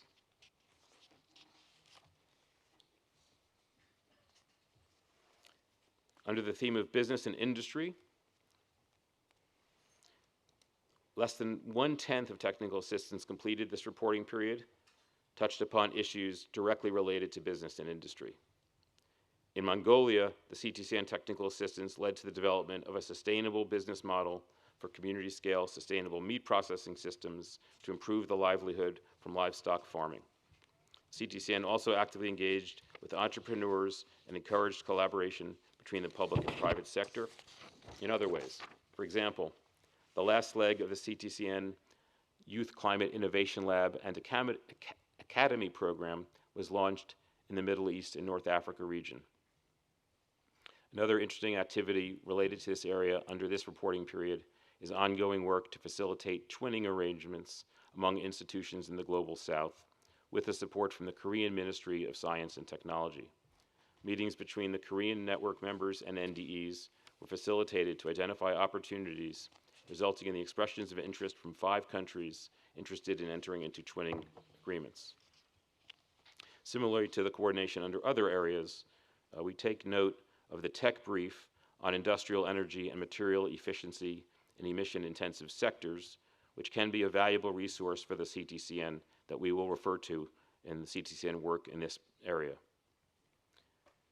The CTCN's work on several technical assistances on industrial processes, while they weren't classified directly as business and industry activities, are also relevant, particularly work on, for example, cement production. In the Congo, our work on energy conservation, that was cement production in the Congo, and also our work in South Africa on energy conservation technologies using concrete sludge and exhaust gas may be good references for the TEC's upcoming work in hard-to-abate sectors. The last area I'm going to highlight, and then I'll wrap up, and we will have time for discussion, is technology needs assessment. During this reporting period, the CTCN supported the completion of 10 technology needs assessments, 9 of which were implemented using those countries' Green Climate Fund readiness funding. 18 preliminary concept notes were developed across the TNAs based on project ideas identified in the associated technology action plans, or TAPs as we refer to them. The CTCN contributed to the TNA guidance gap assessment carried out by the TEC and the UNEP Copenhagen Climate Center. The CTCN participated in the Green Climate Fund's regional dialogue for Asia Pacific and supported the participation of 5 NDEs in that event. Dedicated sessions introducing the CTCN to NDAs and bilateral meetings with NDEs, as well as GCF accredited entities, were organized to enhance collaboration and jointly articulate potential project proposals. These included presentations of TNA outcomes and discussions on opportunities for scaling up CTCN TAs, and trying to find the way to really mobilize substantial finance to support the implementation of technology action plans and the outcomes of TNAs has been a really high priority for the TEC and CTCN. So these are some concrete ways that we've been engaging in that work. The CTCN is also a member of the steering committee for phase 4 of the Global Environment Facility TNA project, which is implemented by the UNEP Copenhagen Climate Center. And that's really the center of the action, I would say, in terms of the overall coordination and support for work on TNAs. And so much of the funding for this work has been mobilized through that cooperation by the UNEP Copenhagen Climate Center with the Global Environment Facility. In terms of reflections for the TEC, what we have seen in the implementation of TNAs supported by the CTCN is that while the TNA process allows for project ideas to be identified and prioritized in some specific sectors, the TNA outputs themselves are not immediately scalable and require further in-depth analysis to really become bankable.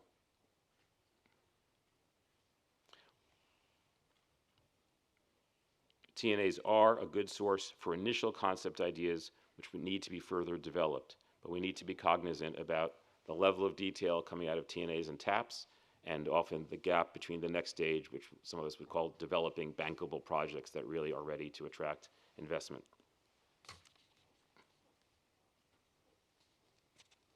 The CTCN is well prepared to provide input for the upcoming TEC activity on the analysis of success stories of implemented technology action plans based on the CTCN's TNA portfolio. That concludes the formal summary of the CTCN's work as well as the TEC, and I would say we are on schedule, and to stick to our schedule, we have 10 minutes for comments, questions, discussion, and then if we can break at 11 o'clock for a 15-minute coffee break, we'll be right on schedule. So thank you for your time and attention, and now open the floor to any reactions to these two presentations. I see Halima. I see Ambrosio. Just to get a sense of timing, can anyone else raise their flag who would like to participate? And we'll acknowledge members first. Can you help me with the order? Do you see the order? Okay, so Valeria, I think Ichiro, no? Justin? All right, forgive me if I'm not catching the exact order, but we'll be fair in letting everyone speak. So I saw Halima, Ambrosio, Valeria, Justin, Ichiro, Dietram. Okay. Bearing in mind we have 10 minutes. Then you open for the observers. Yeah. Can I see a show of flags from observers who would want to engage in this discussion to judge our timing? Renuka. Online. Online Renuka. Was she first? Yeah, she was first. Then the Okay, Renuka and then Asya. Okay, last call. I think that's all. Okay, I'm gonna close the floor to keep us on track. So please bear in mind that we have 10 minutes and we have requests to speak from Halima, Ambrosio, Valeria, Justin, Ichiro, Dietram, Renuka, and Asya. Okay, Halima, you have the floor. Thank you, Mr. Chair. Good morning, everyone. My name is Halima from Nigeria, representing the African region. I just wanted to say that I went through the report and very good presentation. I think you matched TB and more. In the report, I noticed that in page 18, I don't know if it's the icons that are put there in the report, if it's for aesthetics or correctness of information, because for the water, energy, and food side of things, there are two icons there of the SDGs. And if it's water, energy, and food, there will be a need perhaps to also include SDG 6 on clean water and sanitation and SDG 7 on affordable energy. That's why if it's not just for aesthetics, but if it's for correctness of information, there will be a need to check, put in those two SDGs goals. On page 21 of the main report, not your presentation, Mr. Chair, I think there's a need to have more clarity and transparency in the reports that we set out. In 3.1, under enhancing capacity for the NDEs also, and 3.2. In 3.2, there was a mention of the number of the NDEs that attended the workshop or were trained as 45.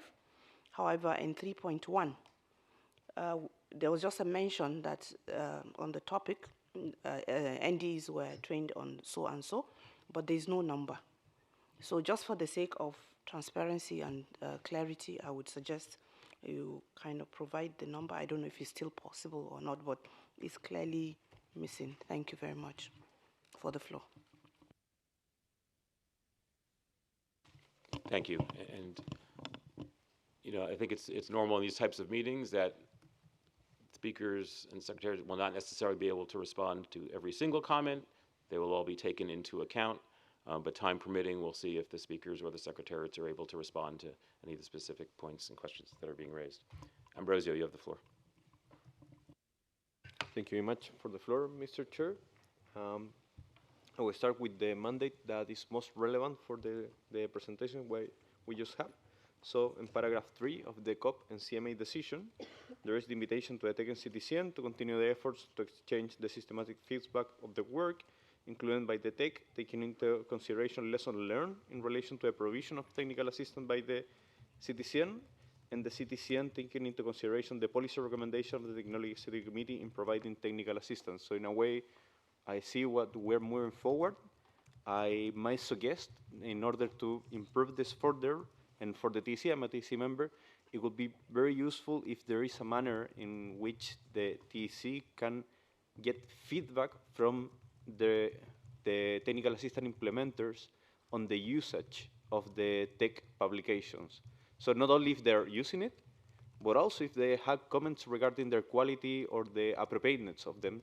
So the TEC might take those upon and consider make improvements on them. That will be really, really useful for our work as technology mechanism. Also, I have a different sort of comment, because on Thivian presentation, but also Erwin presentation, there was this emphasis on bankable projects, and I will invite to use the word fundable projects. And the reason for that is not necessarily the best instrument. Finance instrument would be a debt instrument, that what you will expect with a bankable project. There may be other financial instruments. And also in certain type of interventions, particularly in adaptation interventions, where you might have a very, very high return, social return benefits due to investment, for example, coastal protection, but those returns are not privately appropriable. So you cannot actually get a bank to finance them, regardless of the huge benefit that it might cost. So I think that's important. Otherwise, some type of projects might be left out if we just talk about bankable instead of fundable project. Thank you. Thank you, Ambrosio. Valeria. Thank you, Mr. Chair. So I would like to thank the TEC and the CTCN for their efforts in gender mainstreaming, especially the support provided on the Gender Just Climate Solutions program, highlighting and upscaling gender-responsive climate initiatives from a grassroots organization, the launch of the Gender Expert Roster, which was supported and promoted by the WGC, the upcoming publication by TEC of a policy brief of gender in urban mobility, integration of gender consideration in more policy briefs, and the appointment of a new gender co-focal point to achieve a stronger gender balance. I congratulate Olena on her new nomination, and we look forward to working with you.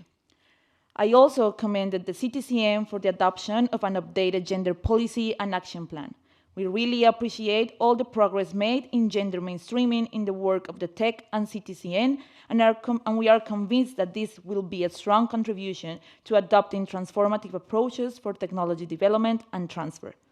Nevertheless, we believe that there is still significant room for progress, as we will present later today.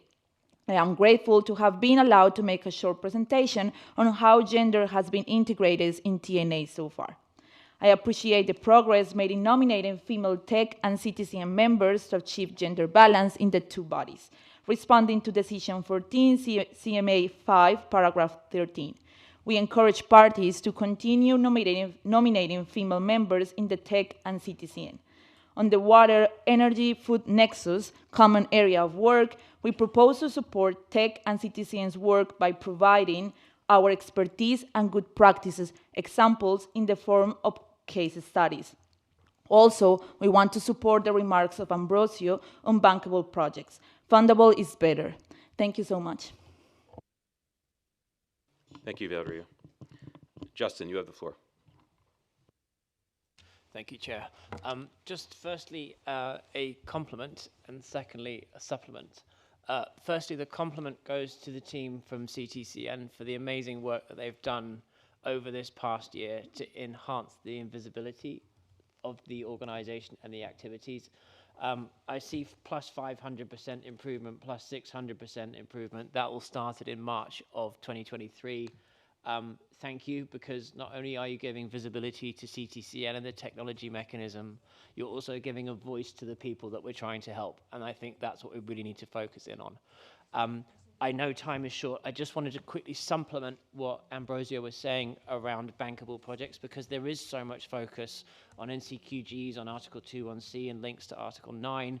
And also in a multilateral development bank setting, a lot of people are trying to understand what this really might mean. So I'm just wondering if we could perhaps have a further conversation with our colleagues at the Green Climate Fund and really get into the weeds of how we can take that forward. Thank you.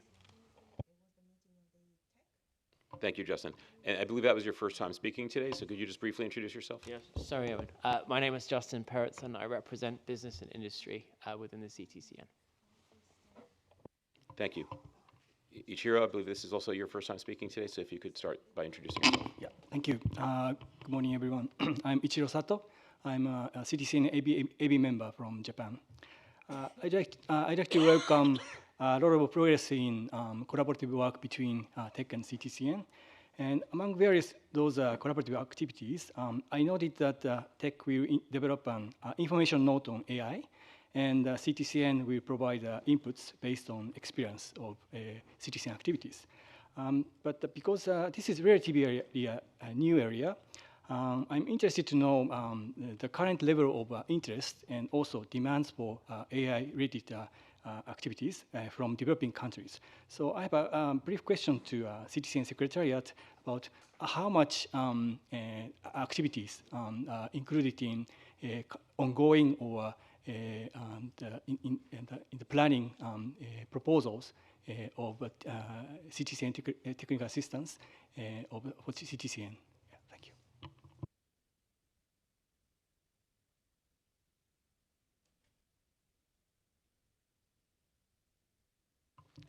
Thank you, Ichiro. After we get through all the speakers, I'll wrap things up and talk about how we move forward. Dietram, you have the floor. Many thanks, Chair. Yeah, so first of all, my name is Dietram Oppold. I was also just recently elected as co-chair of the TEC, and very happy to be so, and also to be in this function, also be part of the AB advisory board. Yeah, so I would like to first congratulate CTCN to the very successful track record and achievements also they have done in 2023 in particular. And I would like to emphasize the importance of the collaboration and the cross-engagement between TEC and CTCN with the launch of the Common Work Program, I think in COP27. I think we have achieved a very important milestone for the development of the technology mechanism and framework.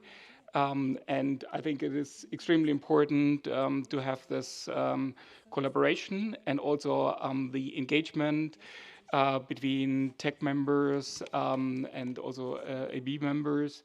But also in the TEC, we have a very wide number of activity groups. We have altogether 16 activity groups, a lot of them, basically all of them covering the common areas of work. So I would encourage TEC members to engage with the CTCN, but also I would encourage the CTCN to invite TEC members and to maximize also into this year and the next years the collaboration. Thank you.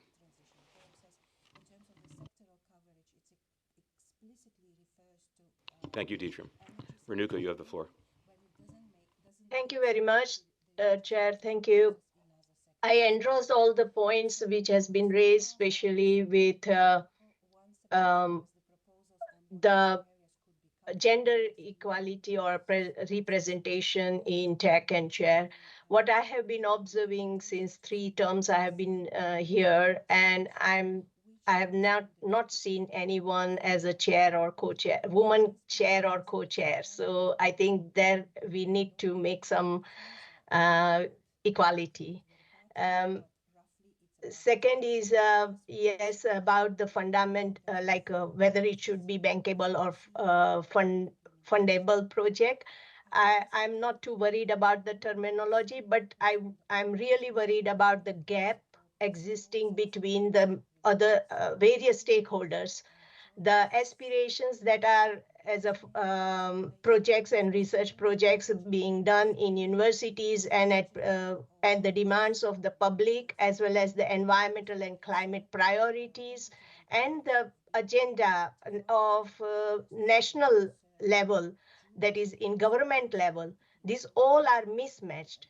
How we bring these together? I mean, for example, for the purity for decreasing the carbon emissions, we need to work on decreasing the carbon emissions in the air, that is lessening the air pollution, so that we must work on the traffic or getting fossil fuel car less on the road, which means that we want electrical vehicles. But then is this agenda at the national level or the priority? So I have seen, like I have plenty of bankable projects planned, but many of them mismatch with the priorities of national level. Again, the NDE's roles are like national focal points. They are also need lot of capacity building, engagement with the end users, engagement with the government, bringing them together. So I think there are plenty of mismatch and the divides between the stakeholders, and that we need to address. Thank you. Thank you very much, Renuka. And the final speaker on this item is Asya, Youngo representative. Hi, thank you. So I'm Asya, I'm the Yango observer. So just on outreach, we wanted to point out LinkedIn is a very good way to reach out to young professionals, but if we want to spread interest amongst youth in general, maybe other channels such as Instagram would be good as well. Also, the UN climate change is on TikTok, so maybe doing a post there would be good. We as the Children and Youth constituency would be happy to help on those outreach efforts for reaching youth. Also noting that we're a children constituency, maybe bringing technology closer to children would be better done through also like non-complex and straightforward language. So maybe if that can be considered. Thank you. Thank you very much. Everyone has been very constructive and disciplined in their timing, but maybe perhaps we started a few minutes late. Maybe some of our presentations ran a few minutes late. We're very close to being on schedule, but we still have a busy, ambitious agenda for the afternoon. So I would like to keep us as close to schedule as possible by not following up directly on the many questions and points that were raised today. We had obviously many substantial inputs, comments, and questions. We will all take them all into consideration as we continue to work together. I encourage both bodies to consider and integrate the comments and points raised today into their work as we build on the synergy between the two arms of the technology mechanism. Several of the points that were raised can be followed up in detail in the sessions that remain in today's agenda, so there are opportunities to expand on some of these points and questions looking at the rest of the agenda we have today. The CTCN members will have a chance to go into depth on some of the points raised as we continue our meetings through 3 days of next week. But I think we need to move on to stay close to the schedule. So if that's acceptable to everyone, I suggest that we now end this topic, move into a short coffee break. There's coffee and I believe a little bit of food in the back. Yeah. Okay. There's also tea, I think. And if we can break, but to stay on schedule, I suggest we're running a little late. Let's go till 11:20, if that's okay. But start promptly at 11:20, and we'll be on track. Okay? Thank you, everyone.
Thank you, Nick.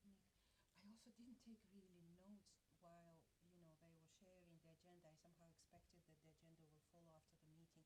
My recollection is that for one of the agenda blocks, they proposed two discussion questions, and I understand that they recommended FAO to cover one of the aspects.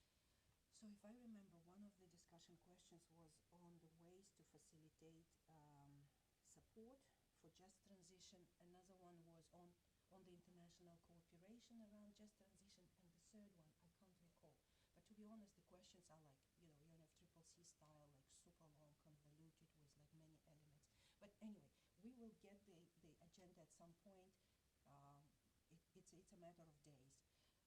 They said that they want to have the feedback on the agenda effectively, by the end of next week, if I remember correctly. I think I mentioned 28, which is, I think, Sunday, we talked. So let's say by Friday, 26th of April.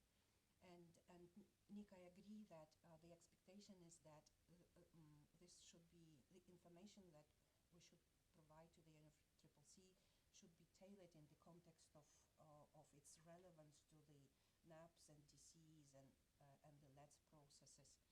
So, to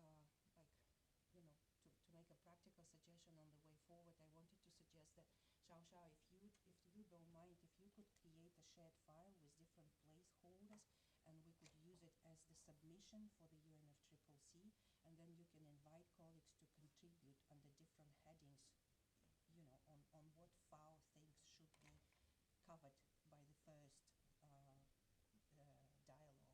And so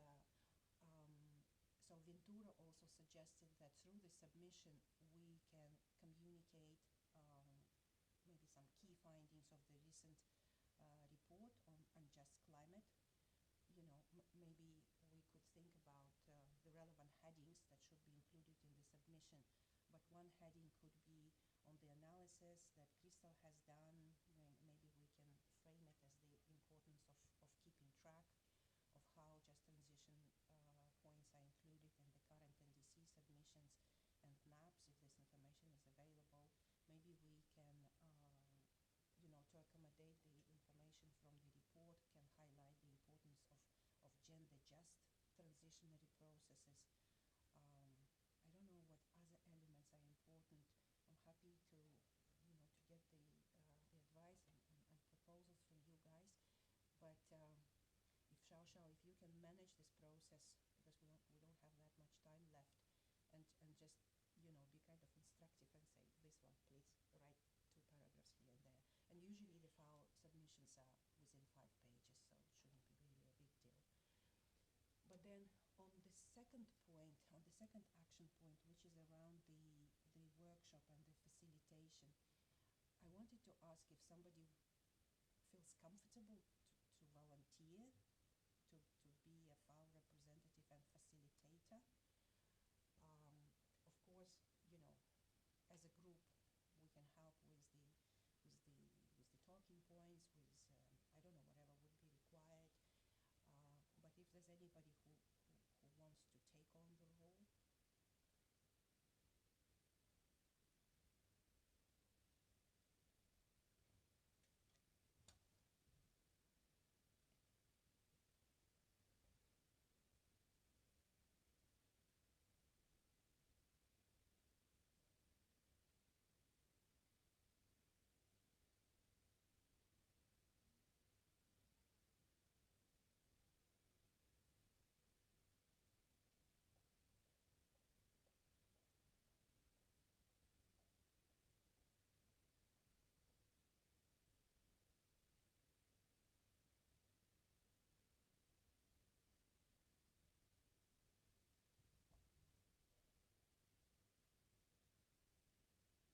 feel like taking on this role?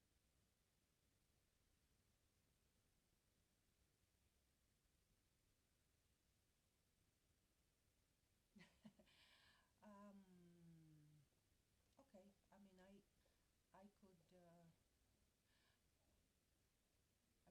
I'm also fairly better familiar with the climate processes than with the far work on just transition. Actually, ideally, Nick, it would have been better if we could, work as a pair, as if it is possible. I actually did propose to UNFCCC that, they expect quite many people at the event, right? So they said one working group would probably have around 100 people. Some of them would be physically present in the room, some of them will be online. So I think for one person to keep the attention of 100 people who are, participating in two different modes will be really difficult. So having two people would be better. So Nick, maybe we can, once we get the agenda, we can again review and see which slot or which block of the agenda we would be better fitted, and we could propose that at least two people co-facilitate it, or we could propose that two people from different agencies back each other up and co-facilitate it jointly.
Okay, I saw that there is some kind of flexibility, because I remember for the COP also there were changes to the delegation until, like the last week. So, I mean, this information is fairly recent. We only received this email from UNFCCC.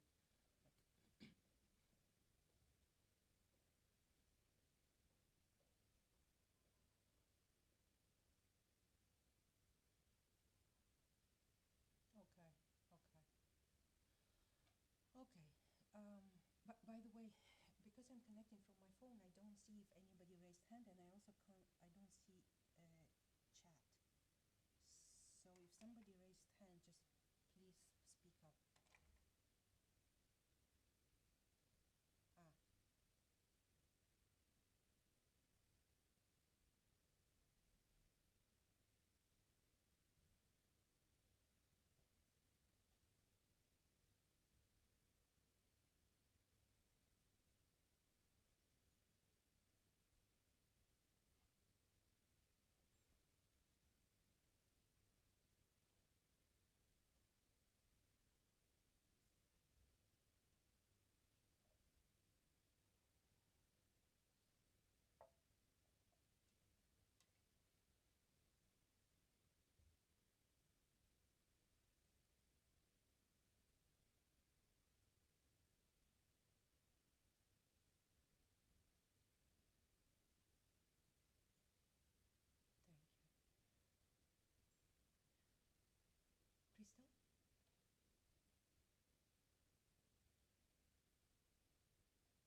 So Daniele, the call for submissions was included in the COP decision. So the idea that there will be a few submissions was already known. Actually, the text says that by the COP decision says that by the 15th of February, parties were invited to submit their views on what should be covered by the Just Transition Work Program and what should be the modalities of work. And then there was another paragraph saying that before each global dialogue, parties, observers and non-party actors are invited to submit information on the topic of the global dialogue. Each year there will be 2 global dialogues. So sessions happen in June, and then this year the COP is in November. So we already may expect that there will be a need to prepare, or there could be a need to prepare a submission by, say, early October on the topic of the global dialogue that will be held in November. So this was just a process which is irrespective of file submission. But then we did submit the first submission, and actually EuroFCCC yesterday said that they found it fairly interesting and relevant, and that's why they reached to us. So I take it as a compliment to the quality of the text that we have submitted, and thank you all for contributing to that submission. The topics that we covered in the submission are, I mean, I can't say that they are different from the topic that has been selected by the global for the first dialogue. Maybe they are complementary, let's say like this. But Xiao, you actually worked on the submission, so I don't know, like the final topic that was selected and what we have submitted, is it like closely complementary or not?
Yes, for now, actually, they suggested that the conversation would not be sector-specific. It will be more general, touching on all sectors of the economy, but it doesn't mean that we cannot bring the topics or we cannot raise the points that are relevant to agriculture specifically. And also, I remember that one of the questions that they included in the agenda was also about the sectoral approaches. So, I mean, as the facilitator's role during event is usually quite neutral, right? So you are conducting the conversation, you know, keep the order in the room, you, I don't know, think about the sequence of interactions, of questions and answers and all that. So, I mean, we could also think that, I mean, discuss another scenario where somebody would be a contributor from the floor, speaking on behalf of FAO, and somebody would be the facilitator, right? Because while you're facilitating, you can't really speak about agriculture because your role is actually different.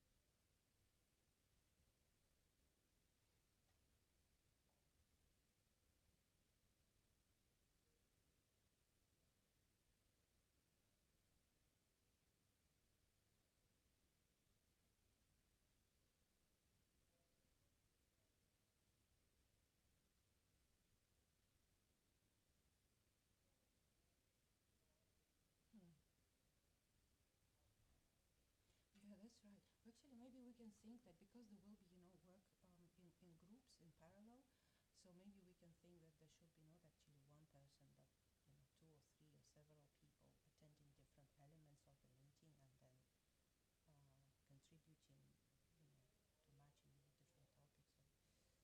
Yeah. So yeah, maybe actually there are more than one scenarios that we can play with.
actually a good idea, Danielle. Maybe we should think about having a FAO internal position paper. And Julia, also earlier you made very, maybe helpful suggestions. We had a couple of discussions with Nick, and we were thinking that it would be good to, maybe organize in a more structured way this joint collaboration. So far, it's been more on an ad hoc basis, right? We've started talking about the just transition, I think, at the beginning of this year. Cover and Ben also had a meeting around like broad contours of our work. So we did mention that there is an ongoing recruitment process, so it would be good maybe to once this person is identified and joined, discuss more specific deliverables that we could work on together as two offices. We talked about the importance of regular engagement between the two offices with clear division of responsibility, with ESP taking the technical lead on the subject matter and OCB acting as a liaison or coordinator between FAO and UNFCCC processes. And then actually Cover was really adamant about the need for OCB to stick to that role of coordinator in this particular topic area, because we don't really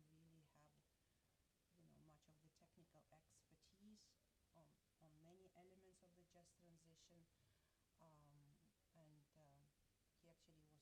He actually told me that we need to ensure that Ben is fully on board, and we should have this discussion on the expectations of FAO from engaging in the area of just transition. And Daniele, what you're suggesting to have an internal position paper, I think is an excellent practical solution towards, in that direction.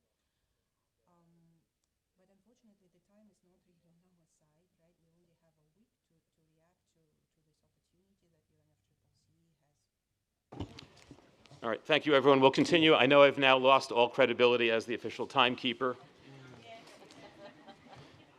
But, the coffee break is the nicest part of the meeting, of course, for people. It was the first morning where everyone was together. I felt a lot of energy and people talking to each other, whether it's old friends or people getting to know each other.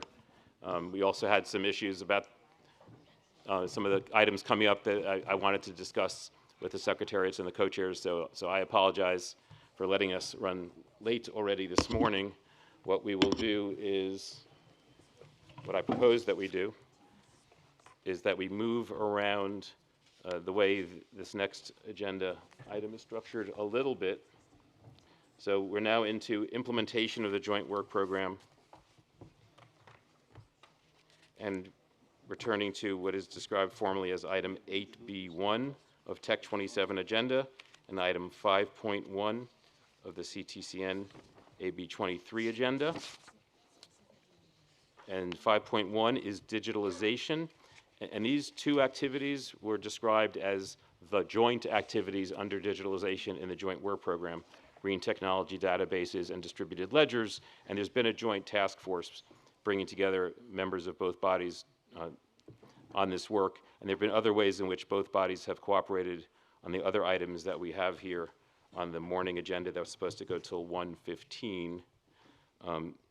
So for starters, in consultation with the co-chairs and secretariats, I propose that we just move around essentially what is part of the digitalization discussion, and that we start on 5.2, the Technology Mechanism Initiative on Artificial Intelligence for Climate Action, and then depending on the timing, we would just switch and talk about the Green Technology Database and Distributed Ledgers after that, and then we'll also just have to see how that goes in terms of what our timing is for moving into the 5.3 item on gender and technology.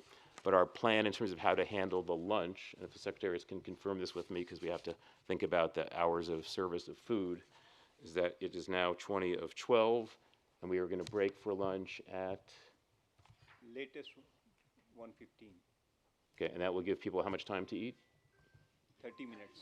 which was actually the original plan, I think, right? Okay, so we only had 30 minutes scheduled for lunch, and so we're going to now move that to 1:15 to 1:45 and start on item 5.2 if there are no objections. Okay, seeing no objections, that is the way we will proceed.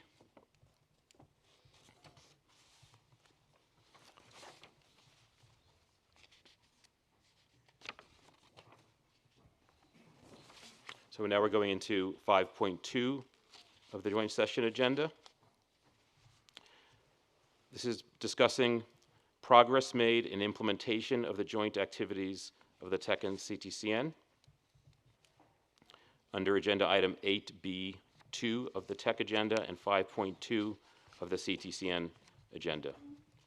I would like to recall that the joint activities undertaken by the TEC and CTCN under the joint work program include the Technology Mechanism Initiative on Artificial Intelligence for Climate Action. We will start with a presentation from the TEC Secretariat, and I invite Mr. Tae-Yoon Kim to present the draft work plan for the initiative, which was shared with all members as part of the meeting documents. Tae-Yoon, you have the floor.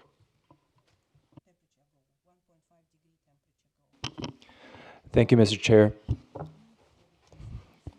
And good morning, everyone. And I would give you a presentation on the draft work plan for the Technology Mechanism Initiative on AI for Climate Action. Next slide, please. So to give you a brief background of this work plan, last year, June, the TEC and the CTCN Advisory Group established the Technology Mechanism Initiative on Artificial Intelligence for Climate Action intersessionally on an ad hoc basis and requested the TEC and CTCN secretariats to immediately undertake activities and prepare documents for consideration at the next joint session, which was the joint session at the TEC 27 and 22nd meeting of the CTCN Advisory Board.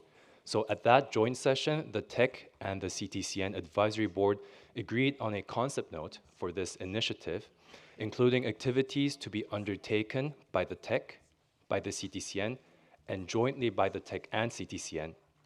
And the TEC-CTCN Advisory Board agreed to jointly develop a draft work plan for the initiative at this joint session.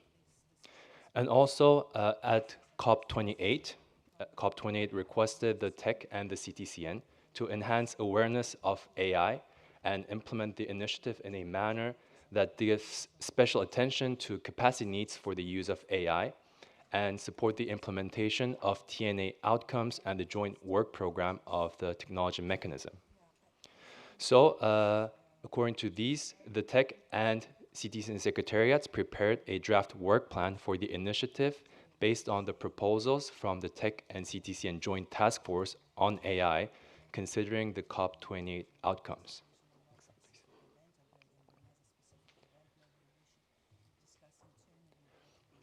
Okay, so to give you a brief overview of the work plan, we have 3 work streams in this draft work plan, which is number 1, support the implementation of the Technology Mechanism Joint Work Program and the implementation of TNA outcomes. The second work stream, which is enhancing the capacity of stakeholders from LDCs and SITs regarding the use of AI for climate action in a way that is responsive to gender and vulnerable communities. And the third work stream, which is raising awareness of AI for climate action, including on challenges and risks posed by AI, such as energy consumption, data security, and the digital divide in this context. And as you can see, we have different activity leads. Some activities are led by the TEC Activity Group on Digital Technologies, so the TEC, and some are led by the CTCN Secretariat, and some activities will be led jointly by the TEC and CTCN Joint Task Force on AI. So I will be dealing one by one in more detail in the next slides.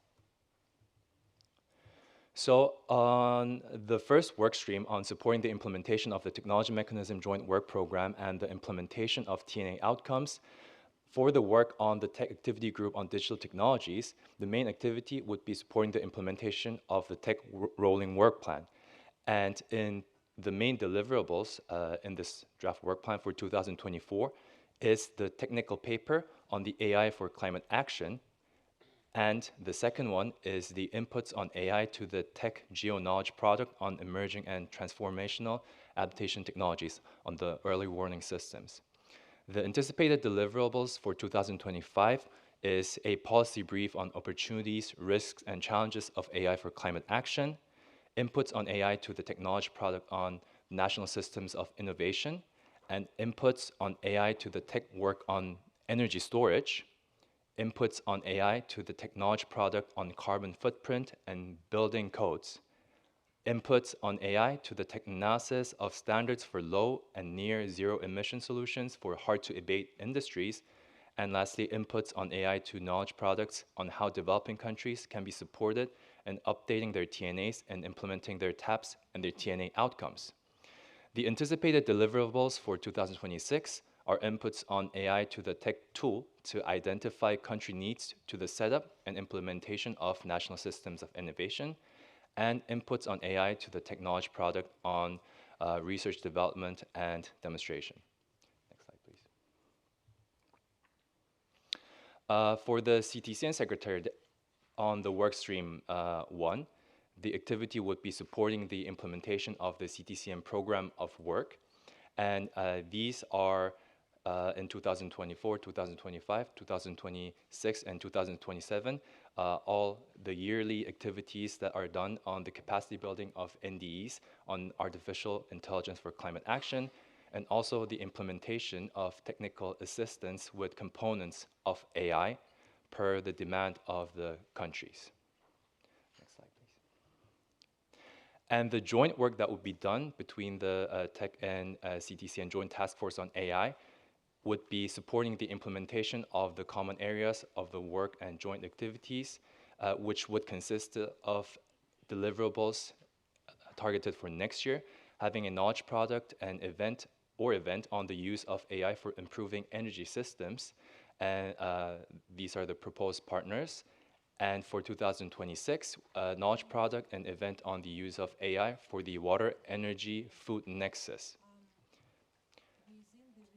For the activity on support of the advisory group for the AI initiative, the activities intended for this year in the draft work plan is, first of all, finalizing the terms of reference for the advisory group. And second would be the coordination of nomination and selection of the advisory group members. And the third would be the facilitation of meetings of the advisory group. And lastly, the facilitation of inputs of the advisory group to the initiative.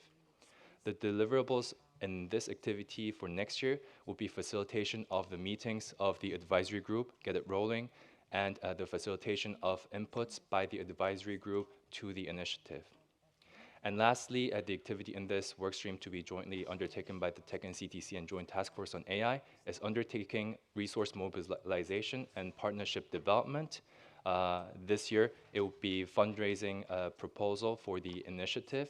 And next year, it will be a framework for developing an alliance of public and private sector stakeholders worldwide active in this space and trying to invite them into this arena. Next slide, please.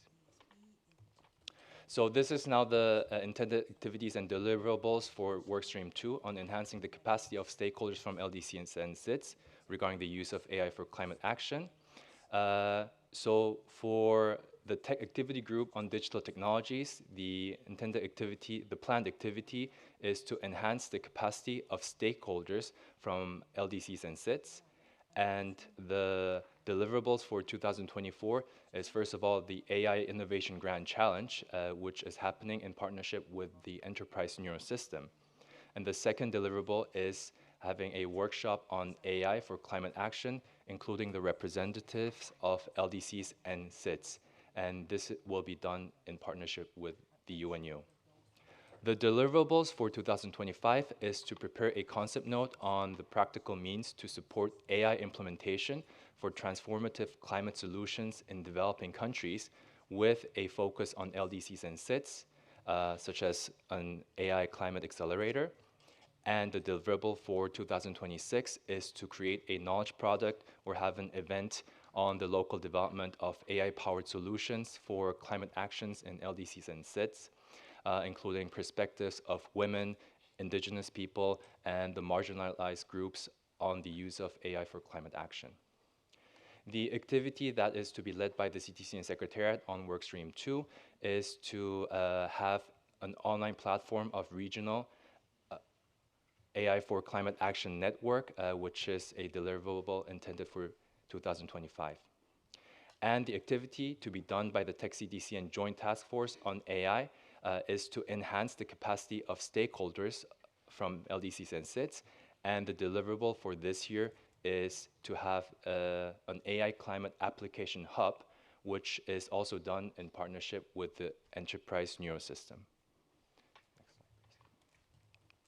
And now this is the last work stream, raise awareness of AI for climate action. This is led jointly by the TEC and CTCN Task Force on AI, and the main deliverables for 2024 is, first of all, have a summary of the COP28 high-level event on AI, including preparing a video, recording, and the presentations. And the second deliverable is to have a COP29 event. And the third deliverable is to have virtual participation in the Climate Change AI Summer School 2024.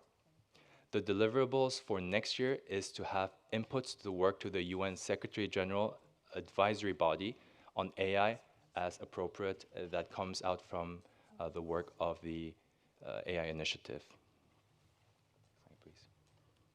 So the next steps to this draft work plan is guidance is sought from the TEC and CTCN Advisory Board on their views of the proposed activities in the draft work plan, taking into account that the work plan can only be implemented subject to the availability of resources.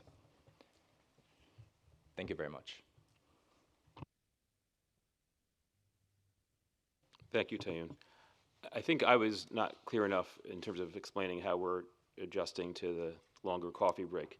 So we're actually sticking to the time frame as planned in the agenda, in which the lunch was scheduled for a half hour from 1:15 to 1:45. So that's actually not changing. What's changing is we're hoping that we can compress the time that was allotted for these several different but related digitalization items. Well, the three items we had here, the digitalization joint activities, the AI initiative, and gender and technology. We're going to hope that we can get through those three before the 1:15 lunch break. We're switching the order, so we're focusing on the AI initiative first, then we'll do gender and technology, then we'll do the two digitalization joint activities, and then we'll just reassess where we are as we approach the scheduled 1:15 lunch break, sticking religiously to the most important thing, which is having at least the half-hour lunch that was scheduled while the cafeteria is still serving food. Okay? So with that understanding, we will now move to, first of all, thank you, Tayun, for that presentation. Thank you to members from both bodies who have worked in the preparation of the initiative and that work plan. And now we also are going to hear from Moritz Weigel of the TEC Secretariat to present the work of the TEC-CTCN Joint Task Force on AI on draft terms of reference for an advisory group to the initiative. This also came out of the joint session's previous approval of the concept note for the initiative. Moritz, you have the floor.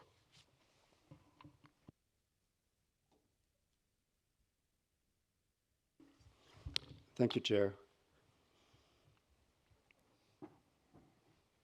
So just for background, in addition to the request for the development of a draft work plan for this initiative, there was also a request to develop draft terms of reference for an advisory group to this initiative at the last joint session of these two bodies.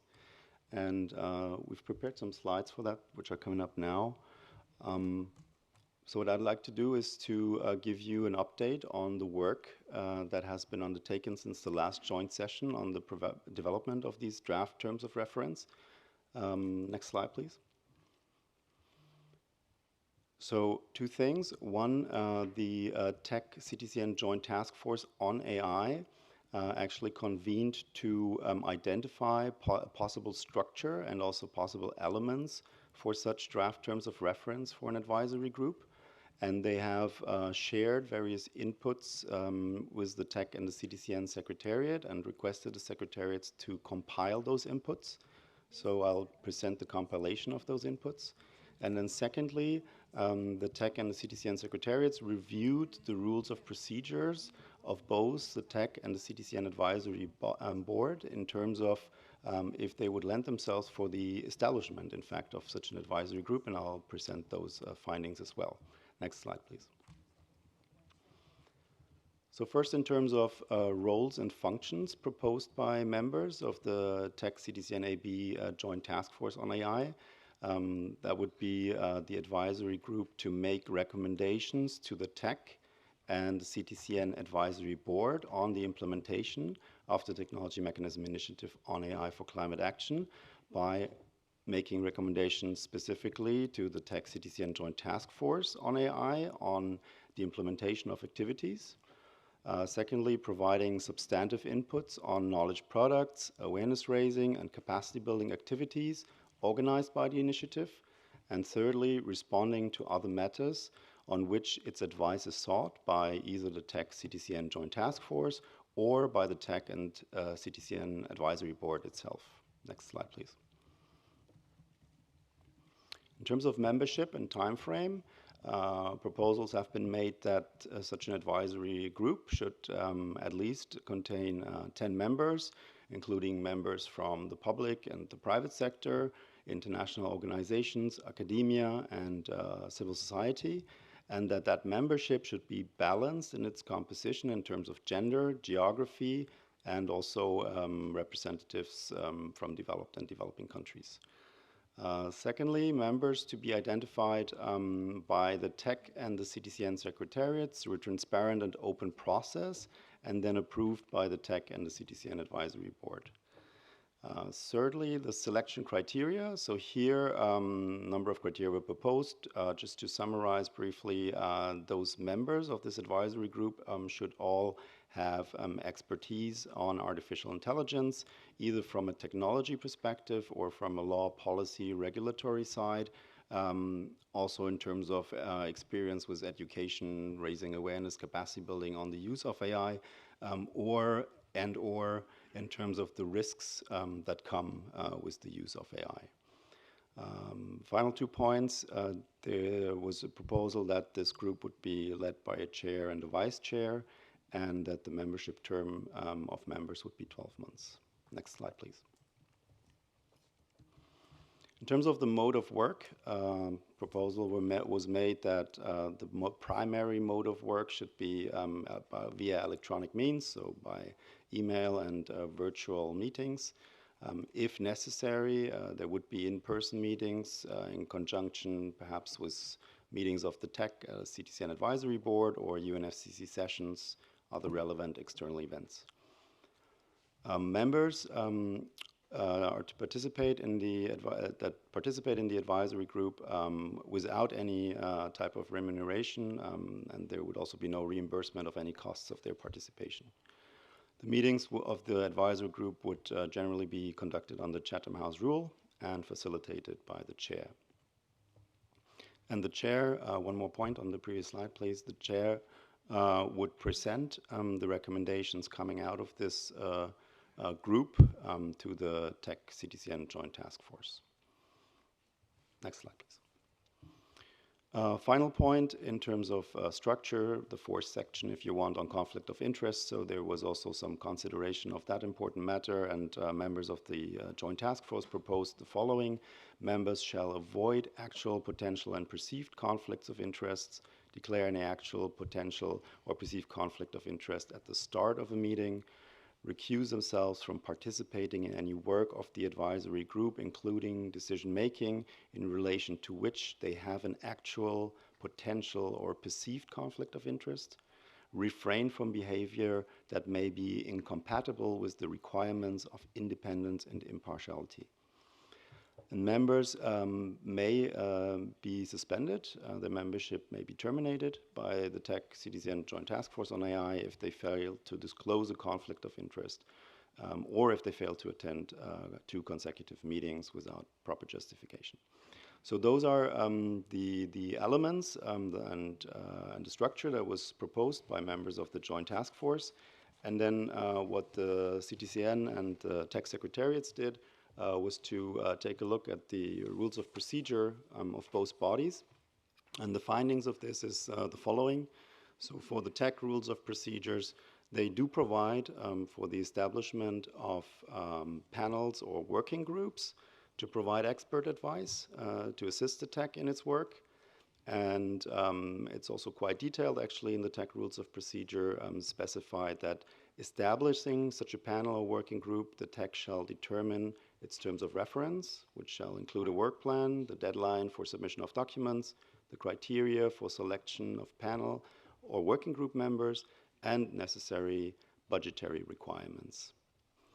Now, secondly, the CTCN Secretariat found that there is no such provision in the rules of procedure of the CTCN Advisory Board, and as such, it would be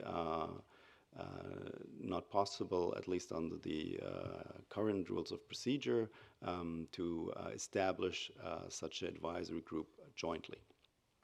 With this, I'll conclude my presentation. Thank you. Thank you very much, Moritz. And I want to acknowledge personally your very hard and excellent work in supporting so much of the development and implementation of the entire AI initiative. I really appreciate it. We're going to finish the presentations, and then we'll open the floor to comments and questions and reactions to all of these sub-elements of the agenda that we're discussing right now. So the next presentation is about the technology mechanism AI Climate Application Hub. This is also coming out of the concept note approved by a previous joint session. And I now invite Mr. Bill Wright from Enterprise Neurosystem to make a presentation on the establishment of the application hub. Excellent. Thank you, Erwin. And I want to thank everybody for the opportunity to speak today. It's very exciting. And I'll give you a little bit of background on the Enterprise Neurosystem, which was also requested.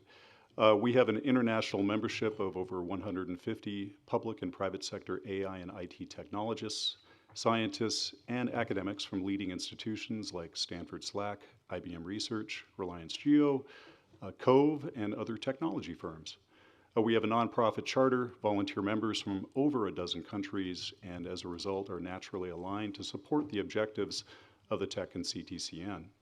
And I do want to take a moment to thank Ambrosio for his initial recognition and sponsorship of our mission, Erwin for his unwavering support and guidance, and Moritz, of course, for his ongoing leadership and management of these AI initiatives. AI is quite simply a complex software application based on mathematics. And like the brain, it is a component in a much larger system.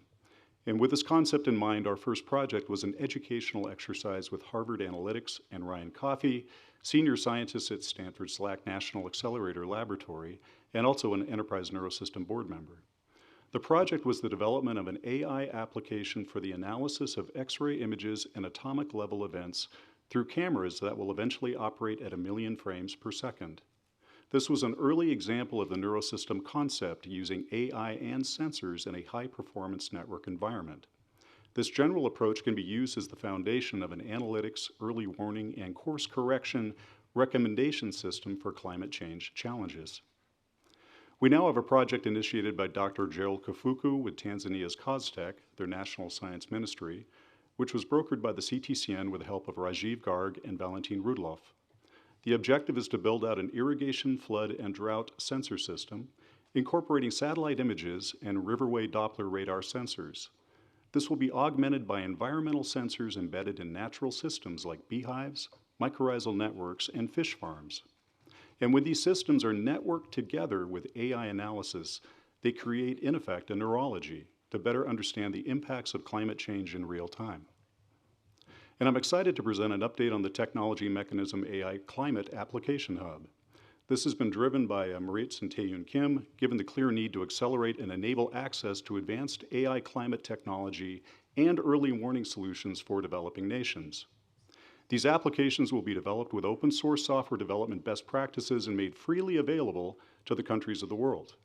And the AI Grand Challenge, which was announced at COP28 and presented earlier this week, will help us gather open source software innovations in AI climate change technology that will help populate this hub and elevate the innovation profile and capabilities of developing nations.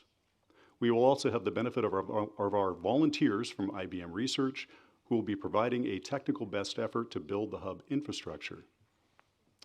And as for the background, the TEC and the CTCN Advisory Board agreed to a concept note for the initiative, including activities to be undertaken by the TEC, by the CTCN, and jointly by the TEC and the CTCN. The TEC agreed on a concept note for the AI Innovation Grand Challenge in partnership with the Enterprise Neurosystem, including the development of a technology mechanism AI climate application hub to serve as a repository of AI-powered open-source climate applications that can be freely accessed by all countries, featuring the outputs of the AI Innovation Grand Challenge. And the value of this approach will be the rapid acceleration of AI technology adoption and enablement in developing nations, as mentioned, and to quickly build early warning capabilities around the globe.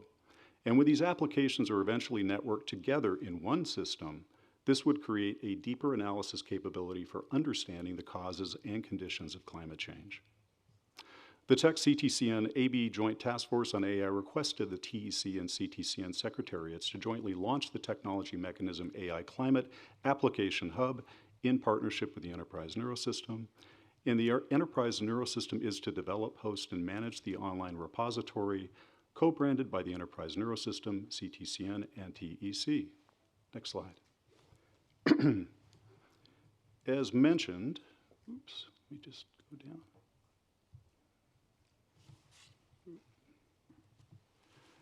As mentioned, an offer was received from Enterprise Neurosystem members from IBM Research to provide pro bono support for the development of the application hub.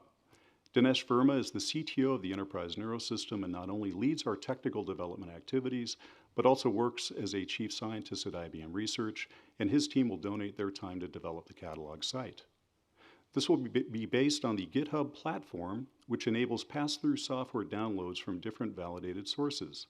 This will act as a catalog of open source applications free of charge, again, to the nations of the world. And there will be also a validation component with a gender-balanced committee created with data science and security experts to provide a review for each application donation. We'll also have recruitment of research groups, academic institutions, and open source development communities. And in this way, we will remain true to the spirit of open source software development. And will feature the outputs of the Grand Challenge and also encourage additional donations from universities and AI developers around the world. Application communities and authors will develop training in support of the application donations. The actual creators of the applications will be the ones to provide upgrades and guidance on the AI software provided on the site, and a commitment for ongoing support will be a requirement for software donations. We'll also target and encourage contributions from developing countries. The applications will benefit all countries, but the hub has the positive effect of providing developing nations a platform and opportunity to take a leadership role in artificial intelligence climate solutions on the global stage. And in terms of YouTube, we'll have an AI development and application training program. We'll have a number of different AI development and application training programs in multiple languages. And this will help accelerate familiarity and on-ramp the users of these applications, and will feature training on the deployment and operation of individual applications by their creators. Next slide. So in terms of the timeline, we'll activate the IBM development team and cadence calls in April. The website development framework, the design will be complete in May. We'll have approval of the design by TEC and CTCN secretariats also in May. Development of the web framework by probably roughly June to July of 2024. A small group of applications for posting on the site will be targeted for August 2024. We'll have testing and integration of the framework in August, initiate promotion for application donations in September, and have a go-live date in October, and promotional activity at COP29 in November of 2024. And that concludes the presentation. Thank you. Thank you very much, Bill. And I also want to acknowledge both your personal commitment and that of several other members of Enterprise Neurosystem in working so closely with members of the TEC at CTCN and the secretariats. Really, I think it's been over 2 years now probably that you've been in touch with the TEC and CTCN. So we really appreciate your partnership. Thank you.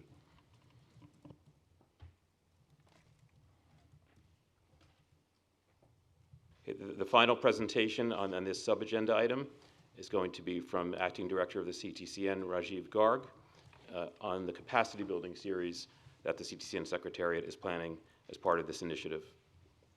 Rajiv, you have the floor.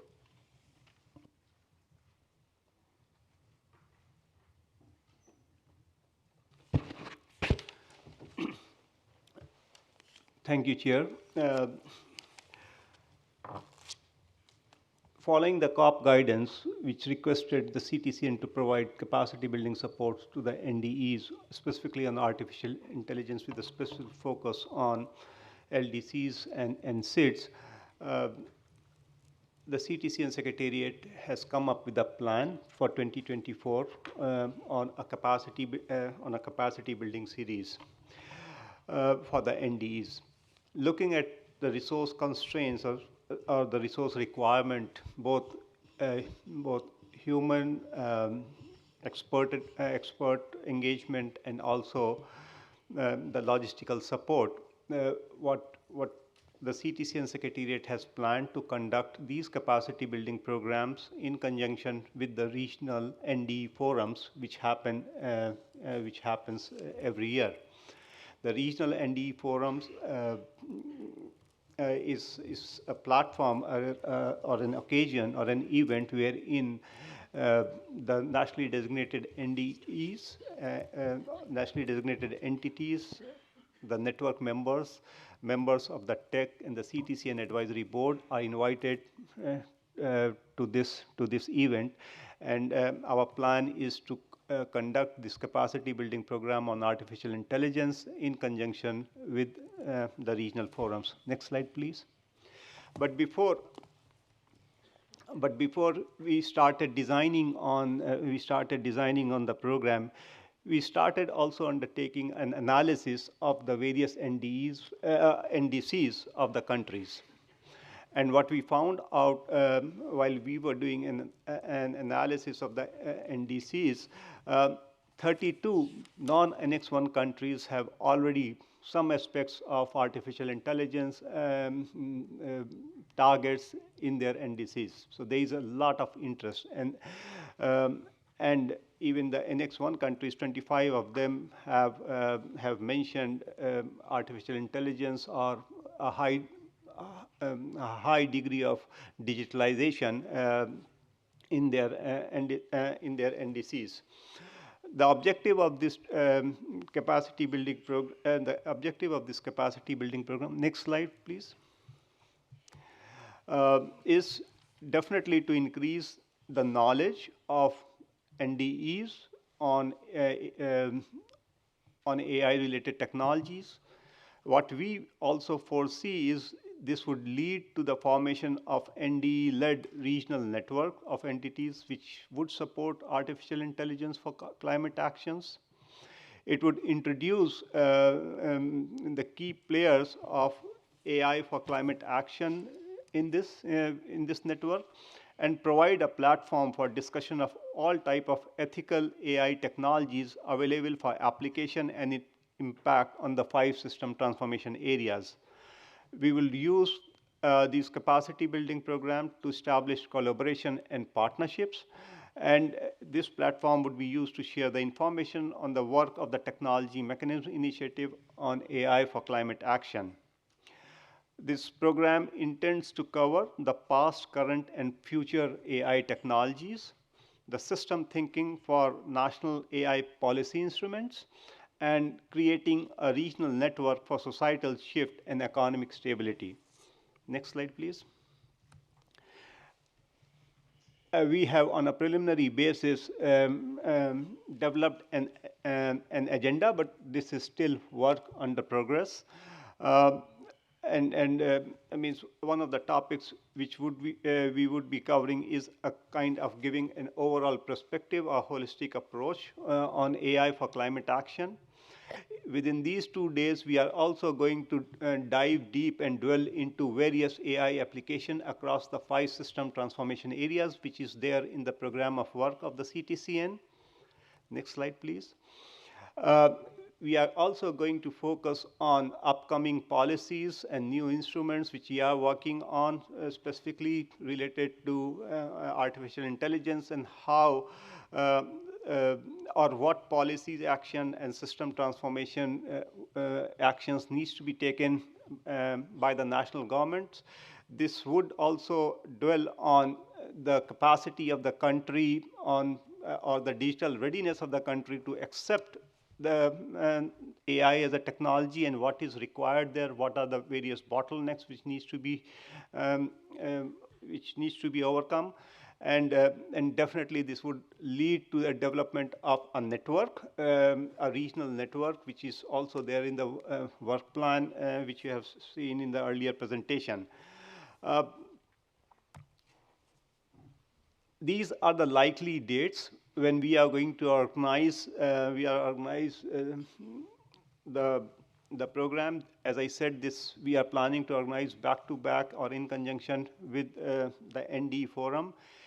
For the Asia and the Pacific, we have planned to do it in the first and the second week of July in Songdo, and the venue is chosen from the point of view of we have the partnership and liaison office, which have all the facilities for organizing a capacity building program, and it is going to kind of conserve our resources. In Africa, we are thinking it to be in August or September, and in the LAC region, we understand that this year there would be only one climate week, which is going to be organized by the UNFCCC Secretariat. That would be in LAC. We are still waiting for the date, so later in the year, but before the COP, there would be capacity building program in the LAC region. We are designing this program for over 2 days. We are going to invite NDEs and the CTCN network members into it. We did an analysis of the 840 strong institutions which are within the CTC network, and we have identified 50 of them, more than 50 of them, which are working on digitalization and artificial intelligence related technologies. So and what we also saw that the network has the inherent capacity to support us on this particular topic. We are also going to invite the resource speakers from public institutions, specifically on topics related to policies on artificial intelligence. This is not going to be an end of it. As a follow-up, next slide, please. As a follow-up of the face-to-face capacity building programs, which we are also going to organize a series of webinars with specific cases on each of the 5 system transformation areas. Although the capacity building program is for the NDEs, but these webinars would be open to a broader community and broader stakeholders, and these would be recorded, and it could be converted into a kind of a series which can be run over and over again in the subsequent years. This would have some resource implications, and we did a kind of a back of the envelope calculations for all the 3 programs this year. The total cost, additional cost, would be in the range of $150,000–160,000 US, and we have to put this cost up because earlier, as you all know, that we used to organize our ND forums in conjunction with the climate weeks of the UNFCCC Secretariat, and that provided a lot of help and lot of logistical support. The venue was made freely available, but since this time the climate weeks are not happening, we have to do an independent program, and that's adding a bit to the cost. Thank you. That was next slide. Yeah, here is a kind of cost calculations. Next slide. And that's the end of my presentation. Thank you. Thank you, Rajiv. And thanks also to you and all the staff of the Secretariat who've really moved forward in implementing this as part of the digitalization enabler and other aspects of the new program of work. Really appreciate it. So that's the end of the presentations on this sub-agenda item, focusing on the AI initiative. So I now open the floor to any comments, questions, or reactions on any of the presentations that were just made.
All right, thank you. Just so we all have a sense of the timing and the order. I'll come back one at a time, but the way I saw the flags with the help of the Secretariat is, and we have members have the opportunity to speak first, and then we go to observers. Annie.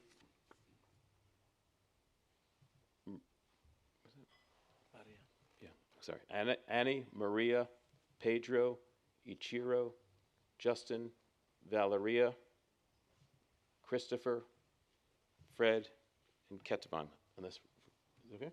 Yeah. Or do you want to defer to the others? Or? I think then you go to okay. the NGO, yeah. the civil society. Then after members have had a chance to speak, then observers will also have an opportunity to speak. Okay, and then Mohammed.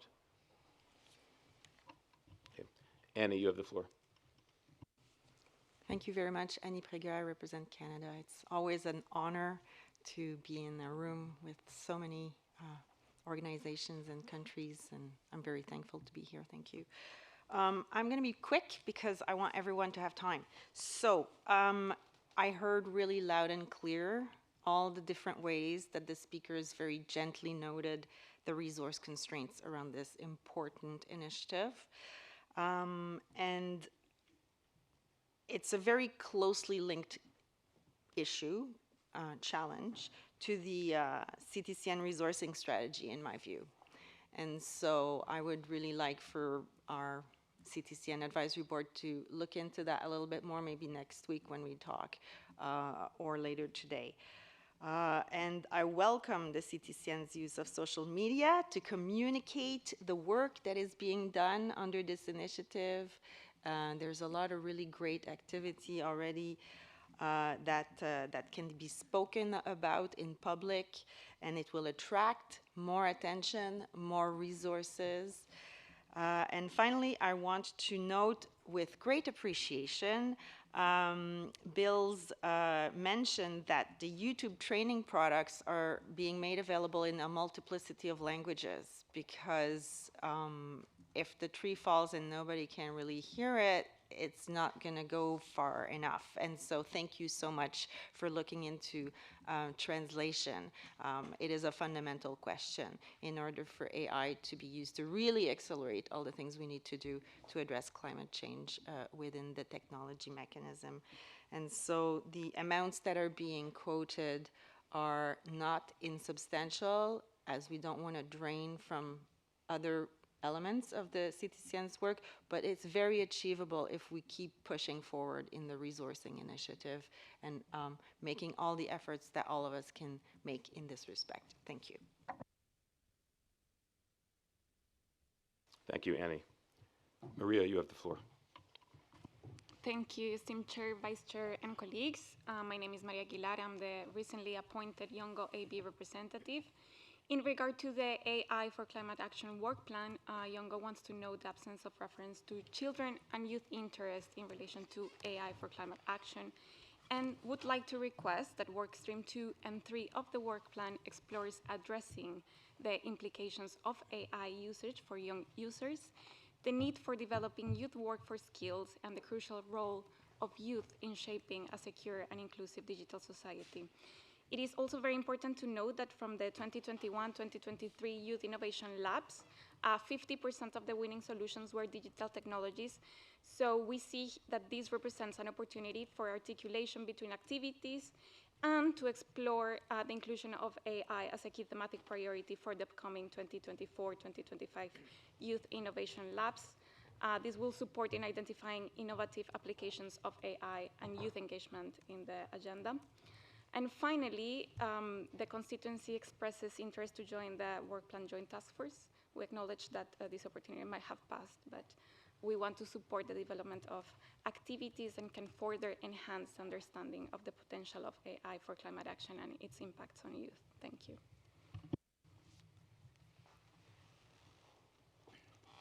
Thank you, Maria. Pedro, you have the floor. Thank you, Chair. Good morning. My name is Pedro Borges. I'm from Venezuela. I'm part of the advisory board of the CTCN for the Latin American and Caribbean region. Thank you for all the presentations. I'm going to refer mainly to the first one. I'm not sure if I understood properly, but I heard that there are going to be mainly online meetings, but there are also going to be in-person meetings, but cost of participation are not going to be covered.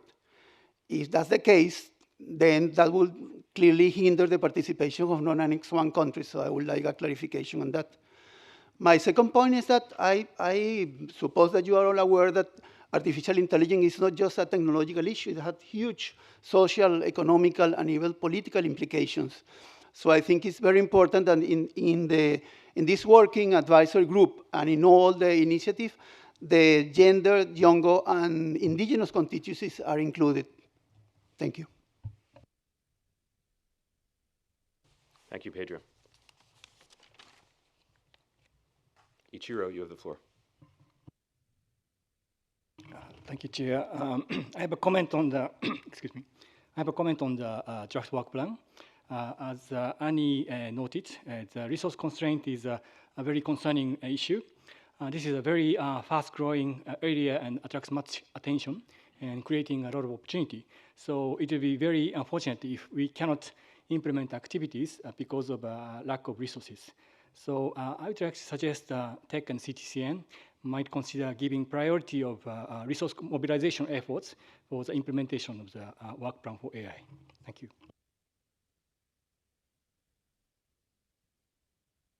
Thank you, Ichiro. Justin, you have the floor. Thanks, Chair. Firstly, I just wanted to commend absolutely excellent presentations. A huge amount of work has gone into this, which I think is gratefully received by everybody.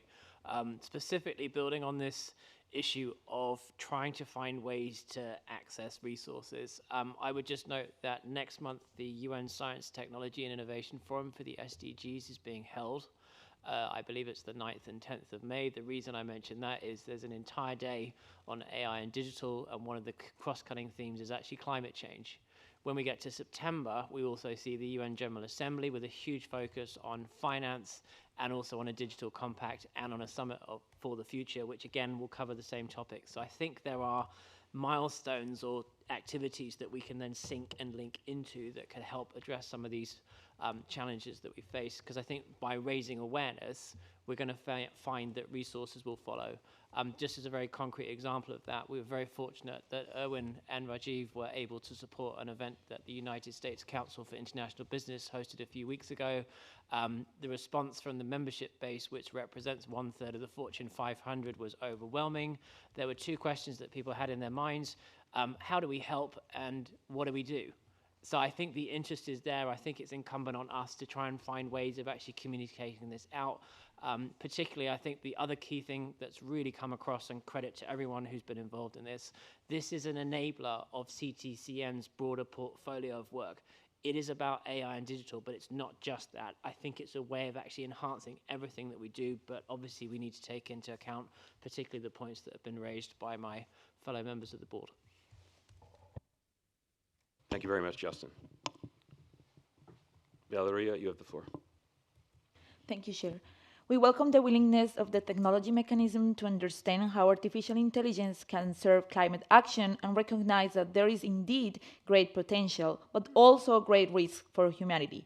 The WGC has brought attention in the past to the gender digital divide, as well as the general digital divide among countries and within countries. This is one of the biggest barriers for the development and transfer of climate technology related to artificial intelligence. We also recall the strong gender bias that AI risks to spread and even exaggerate as it processes data that is gender biased. We therefore ask the TEC and the CTCN to take into consideration the recently adopted UN resolution on AI that call on all member states and stakeholders to refrain, quote, to refrain from or cease the use of artificial intelligence systems that are impossible to operate in compliance with international human rights law or that pose undue risk to enjoyment of human rights, and urge member states and stakeholders to cooperate with and support developing countries so they can benefit from inclusive and equitable access, close the digital divide, and increase digital literacy. The knowledge product should therefore put emphasis on the human rights risk connected with the use of AI and inform about existing regulations. It should also urge parties to develop and support regulatory and governance approaches related to safe, secure and trustworthy use of AI for mitigation and adaptation. We encourage the TEC and CTCN to use a solid gender approach under this workstream and to make use of the gender expert roster to invite gender experts in planned event and capacity building activities, also considering to invite a representative of the WGC to the advisory group. Thank you. Thank you, Valeria. Christopher, you have the floor. Thank you very much, Chair. So my name is Christopher Algren, representing the European Commission. It's really a pleasure to be here, both familiar and new faces. Apologies for being a bit late this morning. I was taking the train all the way from Belgium, so climate technology of the train, so of course I was late. But evidently we still have some work to do also here in Europe. But first of all, many thanks to TEC and the CTCN Secretariat for these presentations. I think it's very clear, really well-developed draft work plan in terms of reference, and really commend the way that they were developed with input from TEC and CTCN advisory board members that really lays the foundation for very good discussions this morning. And from our side in the EU, really support the draft work plan and the terms of reference, including the structure for the advisory group. And we want to stress the importance of ensuring a geographical balance and representation of stakeholders from developing countries on the advisory group, as they are very much a part of the target group and beneficiaries of this initiative. And we believe that a lot of this work on AI will help support the CTCN's already ongoing technical assistance and capacity building activities on digitalization. And this was very well reflected by Rajiv, so thank you very much for the presentation on this. And this topic can also be very useful for TEC and CTCN's efforts on fundraising and partnerships, as Justin mentioned. And that is also one of the reasons why we have enterprise neurosystems here today. So thank you, Bill, for the presentation. And a lot of the adoption of these technologies, both in developed and developing countries, rely on the national capacities in the countries. And I think this relates to the work on the National Digitalization Readiness Index that has been developed by the George Washington University that the advisory board will discuss on Wednesday. So one question would be to really see how these two work streams will connect to each other. Would be very interesting. And last but not least, I have a question to the CTCN Secretariat. If you could a little bit elaborate on this event that you want to do at COP29. What would be your focus? Do you have some ideas and how we in the advisory board can support you in organizing this event? Thank you. Thank you, Christopher. Now, CTCN Advisory Board Vice Chair Fred Onduri, you have the floor.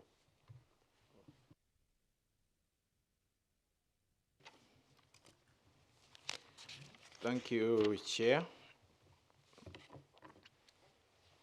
I'll first temporarily remove my hat of Vice Chair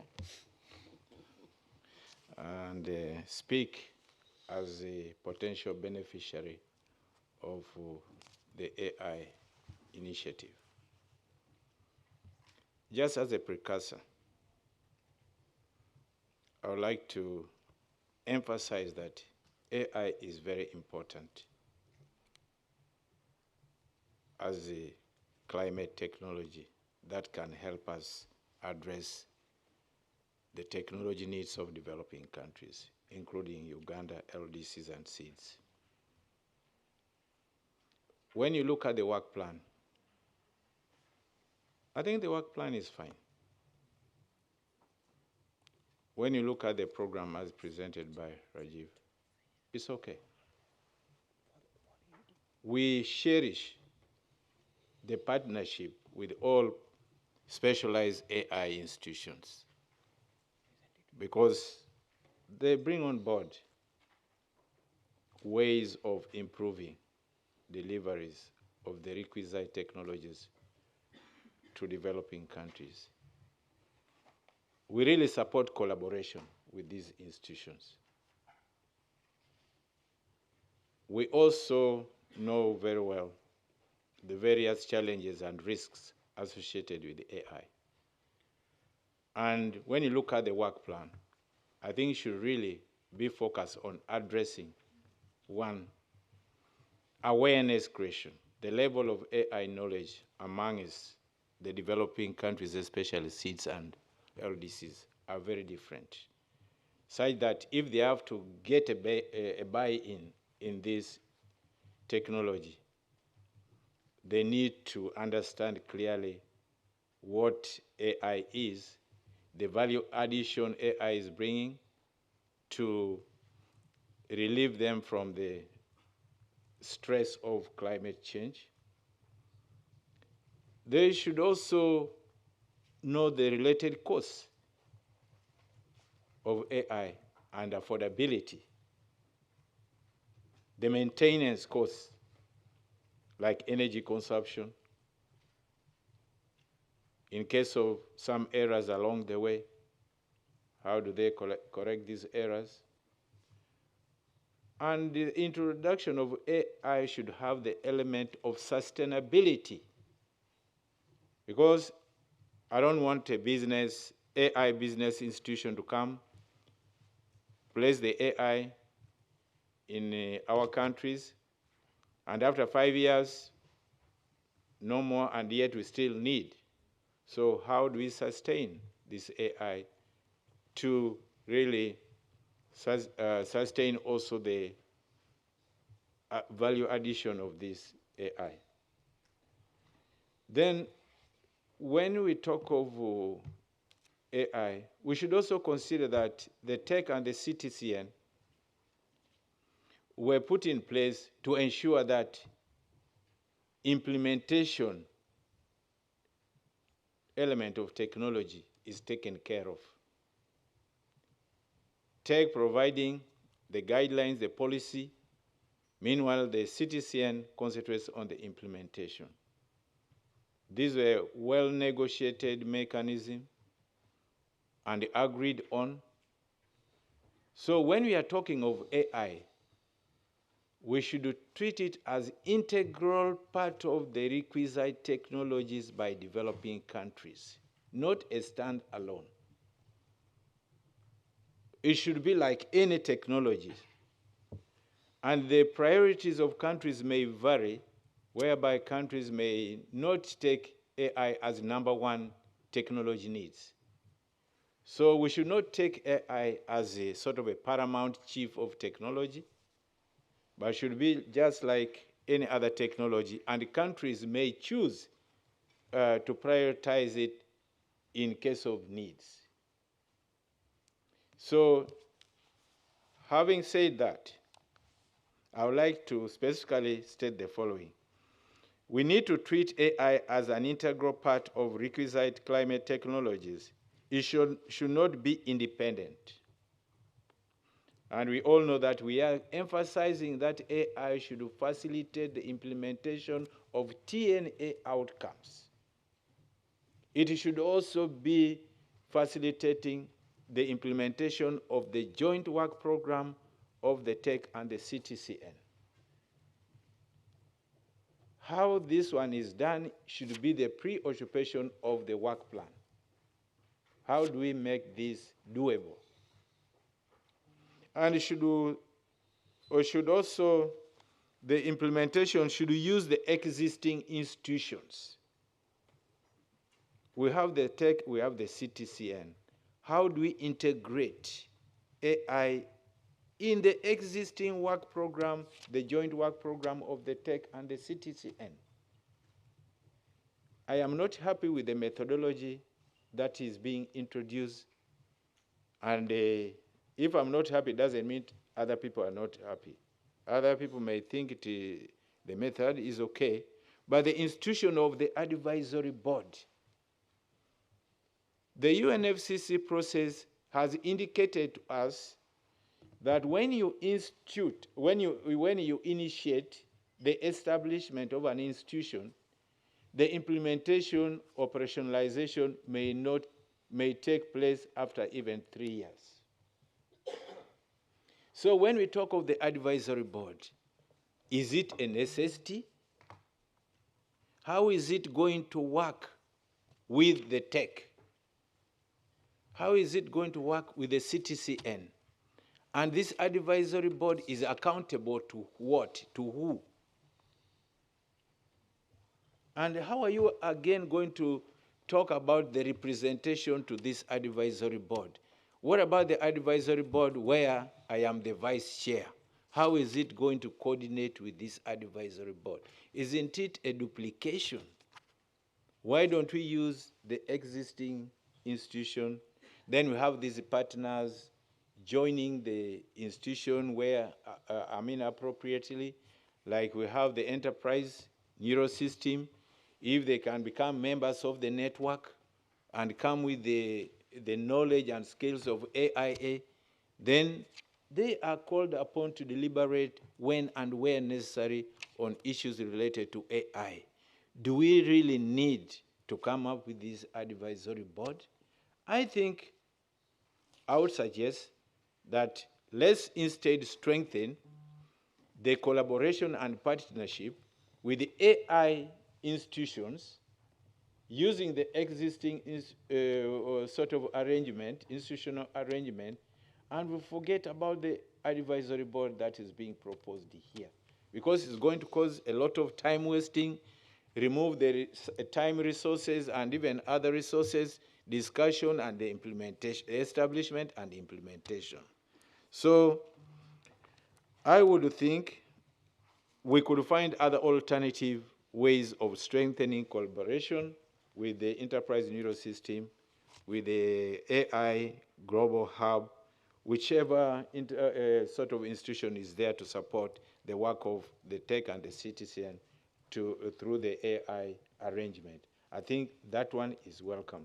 But introducing another sort of institution, a body, we can, let's borrow a leaf from the Katowice Committee on Response Measures. The Katowice Committee, when they need technical update, they will always organize a workshop, invite the institutions, and the institutions deliver the guidance they need. So can we also say any need for AI, we can get in touch with the relevant institutions and we ask them to provide the skills, the knowledge, the sensitization when and where necessary.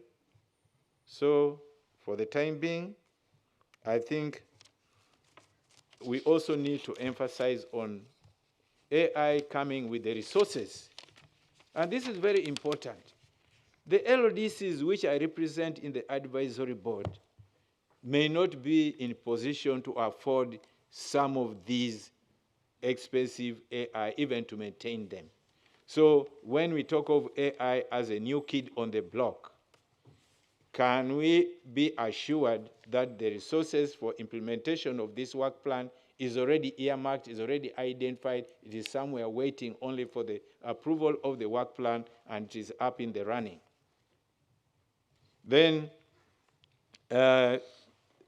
AI, before we introduce it to the developing countries, I think it is important, looking at the TNAs, looking at the various avenues where the developing countries have reflected their technology needs, it is important to carry out assessment on AI needs for the developing countries, and that will also be the component to be included in the work program.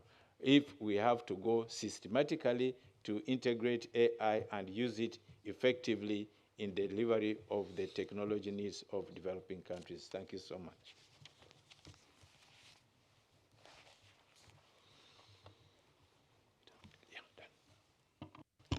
Thank you very much, Fred. Just to control the time, I want to sort of finalize the list of speakers on this agenda item, and then I'll summarize the discussion and suggest a way forward. So what I see now, we had Ketavan, Mohammed, Sigrid, Ambrosio, and Thibion in terms of the members. Christopher, is your flag up for another round? No? Legacy? Okay. And then we could go to observers, if there's no other members, right? Okay, and then the observers flags that I saw up. I see 2 flags in the back with Sarah first, is that right? Can Secretary help me? I think there's Sarah. There's more. There's Alistair, there's Have you seen Unito. Sarah there? Can the Secretary help me manage the flags in the back? I can't see them all. I think I saw 2 over there starting with Sarah, and then I don't know the order, but I see Unito and Blockchain and Climate Institute. Okay, and then we can try to conclude the discussion on these agenda items. Okay. As I discussed with you.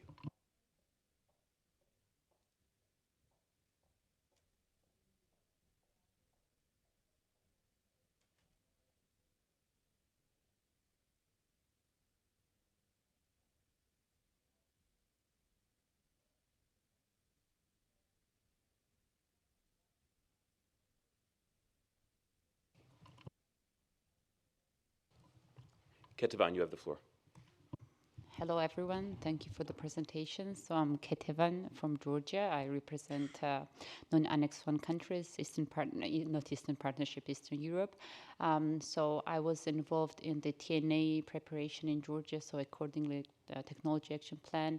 I was also involved last year very actively together with youth from rural areas in Georgia, so developing climate innovative ideas. So I know quite well what's happening on the ground, and I know the concerns of the groups, and also I consulted with other representatives from other Eastern Partnership countries, especially like developing countries. So I really know what's happening on the ground. So that's why I want to continue with the digital divide. So because it was a very serious problem, and I won't talk much because Valeria mentioned it, but I want to have a stronger, if it's possible, of course, I want to suggest to have a stronger empathy, especially in the background part of the work plan. So it's mentioned in the work stream, but it should be mentioned, I think, also in the background part, if it's fine.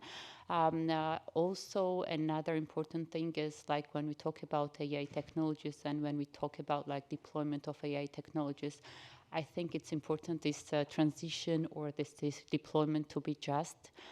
Meaning to take into consideration like the needs and the challenges of these groups, but also like all the groups and everyone to benefit from this transition and from AI technologies, not just in sense of they to have real access and real opportunity to access AI technologies, but also they to benefit from these technologies and they to benefit from this transition. So I would also suggest, if it's fine, to in the background part to somehow mention this process, like this deployment, this transition to AI to be just. And also in that case, we can cover all the groups, not just women and like gender component, but also youth, elder people, etc. So I don't want to list. So these are like my two suggestions about the, and because I really think it's very important to use this, like to really like utilize the opportunity potential of the AI. So I have 3 questions. First question is about AI readiness and also AI needs. Fred also mentioned it, and you mentioned, Rajiv, but I couldn't really understand well. So what is your plan in terms of AI readiness? Are you also like, are you gonna have this as part of the technical assistance? Are you gonna somehow suggest to have AI needs as part of the technology needs assessment? And so I think it's important to at least like to start conversation. If it's not already started, so from somewhere. The next question is about like the impacts of AI on climate change. So now we talk mostly about like how we can use in climate solutions, so how we can use AI in terms of like climate change, but I think it's also mentioned in the documents that the other component is like the other AI, not the AI that we can use, but in general, the impact of AI on climate change. Are you working on this direction, or maybe, or is it, can it be somehow part of the work plan somehow that we can try to know what is the impact and then try to reduce the impact of AI on climate change? And the third question is more about the resources, but Annie mentioned it, and it is like most of that what we could hear here, it was like about upon the availability of the resources. So I think it's important to know like what's already done. So how can we at least like participate to accelerate or prioritize, as Ishiro said, this resource mobilization, because otherwise it doesn't really make sense for us like to suggest things if we know that there is it won't happen, or there is high probability it's not to happen. So thank you.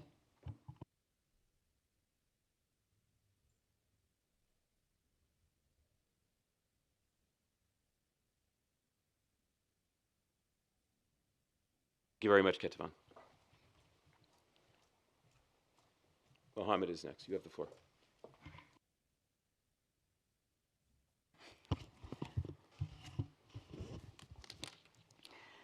Thank you, Mr. Chair. I want to speak with French. Annie, translation. Je voudrais d'abord féliciter le secrétariat de son travail, de ses présentations très, très pertinentes. I would first like to felicitate. I have a jet lag, so to congratulate the Secretariat for its work and excellent presentations. Je voudrais rappeler que j'ai proposé à plusieurs reprises 2 propositions qui concernent spécialement les peuples autochtones. I would like to first remind us of 2 specific proposals that I have made specific to indigenous peoples. Il s'agit en premier lieu de l'organisation des ateliers de renforcement des capacités sur la technologie autochtone et le mécanisme, technologie mécanisme. Donc, comment les peuples Mohammed, autochtones... please. Pardon. So the first one is to have a workshop on indigenous technologies. And la technologie mécanisme. Oh, and the technology mechanism. Vous savez que les peuples autochtones gèrent 90% de la biodiversité. Et si on prend l'exemple de l'Afrique, que je connais parfaitement, nous avons énormément de savoirs traditionnels de gestion de la biodiversité. indigenous peoples manage 90% of the natural capital or biodiversity. And for example, in Africa, indigenous peoples manage an enormous amount of this biodiversity and these resources. La deuxième proposition, c'est que faire une sélection, une base de données des savoirs traditionnels dans les 7 régions des peuples autochtones, Afrique, Asie, l'Amérique latine, l'Amérique du Nord, en Europe. Donc, si on arrive à faire une base de données des savoirs traditionnels de ces régions, on va quand même lutter partiellement contre les effets du changement climatique. And my second proposal, recalling that I've made that before, is to create a database of traditional knowledge for the 7 regions of the world for, in order to be able to have this information at hand.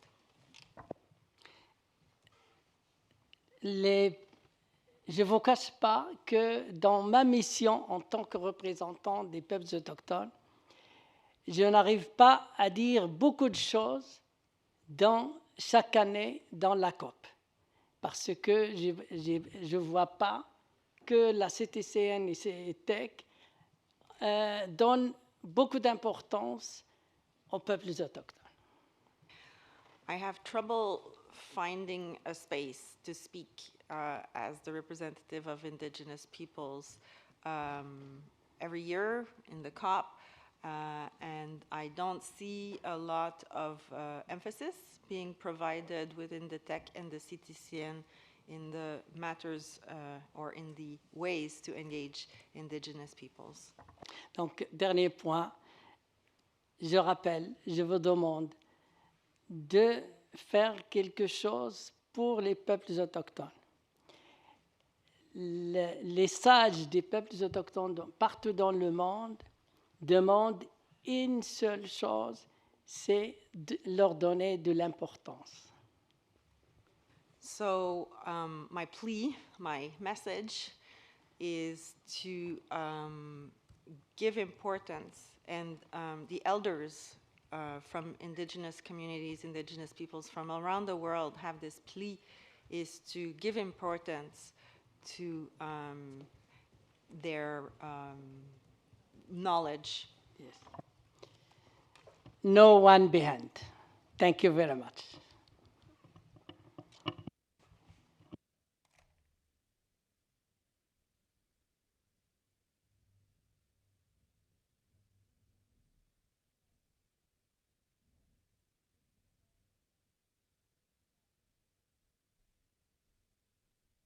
Thank you, Mohammed. Are you done? Yeah. Yes? Okay, thank you. Appreciate it. Yeah.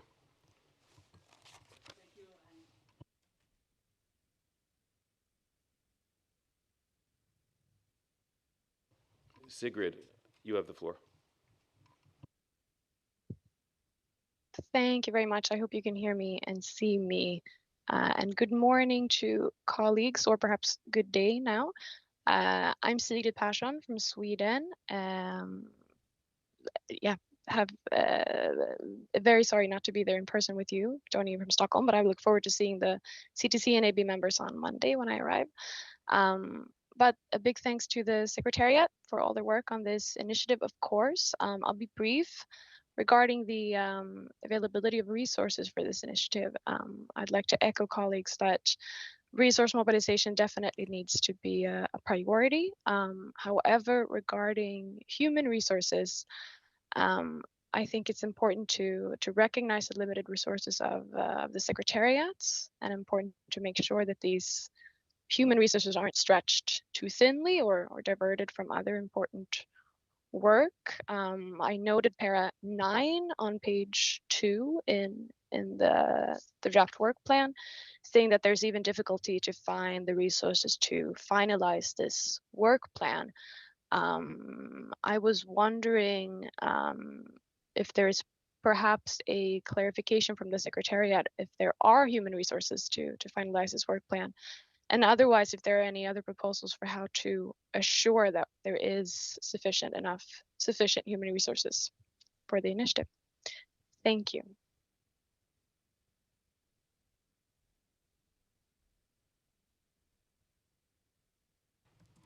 Thank you, Sigrid.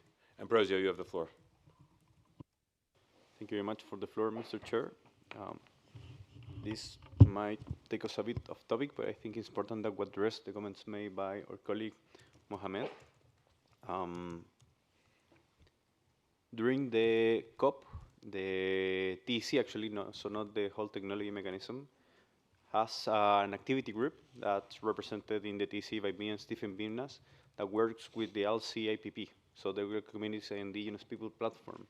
And during the COP, the TEC organized with the LCIPP the Transformative Technologies for Climate Action, focusing on indigenous technologies and technologies from local communities. So we have a full afternoon event dedicated. We managed to engage the IPCC authors because we thought, in particular, Working Group 3, there is, indigenous are represented in Working Group 2, but almost not represented in Working Group 3, that is more about mitigation, but also a technology chapter. So we thought that important to try to make that connection. The report from that session is not released yet, but may I suggest that for the next meeting, we dedicate one agenda item in the joint meeting so they can be a presentation with the outcomes in that session. So that might be very informative on how the technology mechanism can address indigenous technology and traditional knowledge in its future work. So that will be a proposal for the next meeting. So going into the 4 elements that were presented, first, appreciate the different presentation made. On the hub, of course, I think we need to appreciate the support by Enterprise Neurosystem because they're dealing with pretty much all the resource involved in making this a reality, so that's very much well appreciated. And also the real technical expertise on AI. So again, very well appreciated. On this advisory group, I might ask the secretary if they can put again on the screen the final presentation when they say they have the results of their analysis on this idea. No, on the advisory group. There was an analysis performed by the secretary and they showed the results.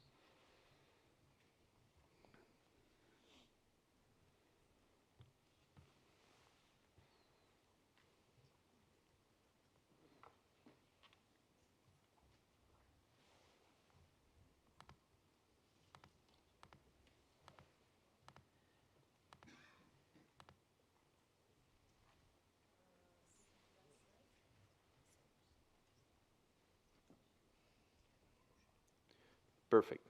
Yeah, that one. Okay, my understanding of when Moritz did introduce this presentation is there actually the analysis says that we cannot have an advisory group. That's pretty much what I get from the presentation. There is no way of having an advisory group because that's not part of the rules and procedures of either body. So I see two options moving forward. One option is that the TEC is asked to do what's in the first paragraph, because the TEC can convene a panel, an expert panel or expert working group with the modalities expressed in that. So that might be presented in the TEC in order to establish. That's one option. But I think I'm inclining a bit more. I have no strong preference. Can I go with either? But I feel to keep it simple as Fred suggested. Right now, the open-ended activity group rules that apply to the joint activity group on AI allows for the colleagues to invite organizations to be part of this group, and this needs to only to be approved by the chairs of the bodies. So that could be a very, very simple solution that we keep it simple. So yes, we can consider that option, but I can go with whatever other this that goes through the tech, or just having the activity colleagues invite the relevant organization and expert as they see fit. On the work plan of the activity, that's the only topic that I still need to refer to. On the resource matters, yeah, I think it's very important that whatever has no funding, it has to be part of the resource mobilization effort, but I think we need to make emphasis on part of it. Why? Because I might take one of the top priorities of the resource mobilization efforts is actually to get resources for the CTCN to implement projects with the developing countries that is supposed to implement. So I will make, okay, this is, of course, part of the resource mobilization effort. I wouldn't say this is the top priority of it, because I might understand there might be other, even more pressing priorities in terms of the effort. I think that is important going forward. And my understanding of this, and this is also important of this effort, that it's not just the making of the activities, that this involves also securing resources for having one extra staff to manage the activities. So I think the Secretary can confirm that my understanding is correct, but I think that needs to be very clear as part of the resource mobilization effort. It's not just the activities, but there's somebody else, because the staff is overstressed, to actually manage this in order to work out, and that should be very clear when there is any resource mobilization. So we are not actually overstressing the staff that's doing an excellent job, but I understand we had a very ambitious plans in taking the CTCN, and they are already almost at full capacity. Secretary can come back on that point if they want to. With the specific content, we might take one, I think the activity group might want to take the points regarding the effects of the implementation of AI for climate. I will emphasize on the AI for climate. This is a climate body, so the focus should, and this always happens with general purpose technologies, but the focus should remain on the climate aspect of it. So that are those uses, not non-related to a climate uses. On the reference to, there is one point where it talks about marginalized groups, and it talks about, I think it was women or gender and indigenous people, another marginalized group. One of the things that came out with this event that we have with the LCPP was that the indigenous people pretty much were telling everyone else that they want to be seen in a perspective of climate leadership instead of climate vulnerability. So I might take that this is in a way reflected in the way we refer to indigenous people when we're drafting. So they're considered, but perhaps it's a disservice to always put indigenous people in another marginalized group. Maybe that's not the right way to refer to them. And finally, this is related to the mitigation aspect of the overall use of AI technologies. While I understand that there are concerns of the use of energy, and the use of energy come from three sources: how efficient are the algorithms to create the models. AI, that's pretty much what is done. Then the efficiency of the algorithm of these models created when they're used for predicting things, and then the hardware. The hardware, that's pretty much the hardware used on the data centers that are running these models. Now, all of that, to my understanding, doesn't account to more than 5% of global emissions, or maybe less.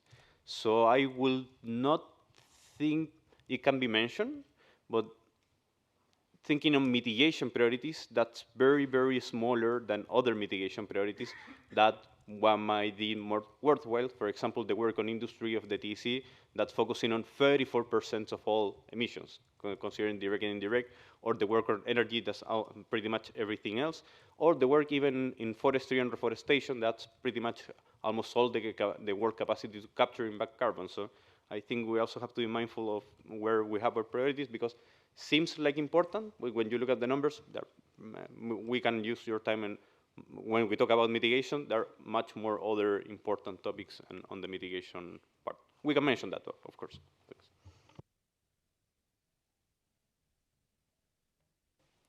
Thank you very much, Ambrosio. The last member that I have on the list is Tibion, and then we'll open the floor to the observers. Thanks, Chair, and thanks to the presenters. I'll be quite brief. I know we're running very close to the time. and I think Ambrose has also touched on this as well. So with regard to the work plan for the Technology Mechanism Initiative on AI for Climate Action, just wanted to mention that the Tech Activity Group on Digital Technologies can consider these elements, similar to how Ambrosio mentioned it, in the work moving ahead. But I just wanted to state that this would depend on the scope and the status of the work of the respective tech activity groups. So just wanted to mention that. Thanks.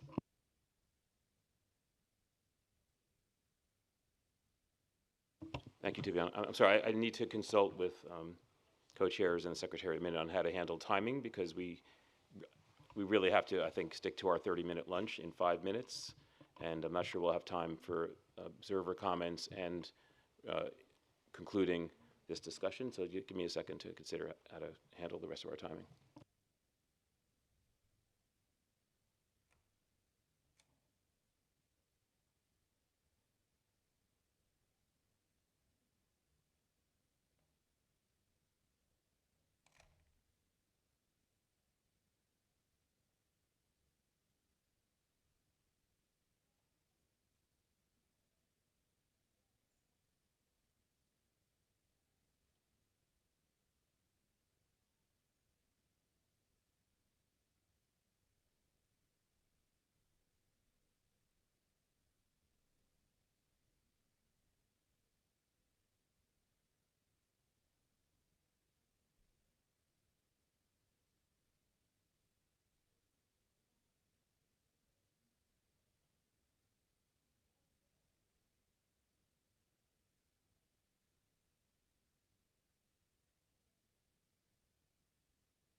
Thank you, everyone. I hate to do this, but I'm afraid that I'm going to try to conclude this agenda item in order to keep us reasonably on track for the afternoon. We didn't cover everything that we were supposed to cover this morning. I want to be fair to the other agenda items. We do prioritize members' opportunity to speak before observers, though we make every effort to allow observers to speak. So I'm going to try to conclude this agenda item without opening the floor to any of the observers. I hope if we can make time, and it's possible, if we can buy extra time this afternoon, we can come back to open up the floor to observer comments again. But I realize that if we agree on the conclusion right now, it will not necessarily receive the benefit of the other observers' comments, but I'm just afraid that we're too far off track for the rest of our agenda this afternoon. So if everyone is acceptable with that approach, I'm going to try to summarize the conversation, giving the Secretariat enough guidance to move forward.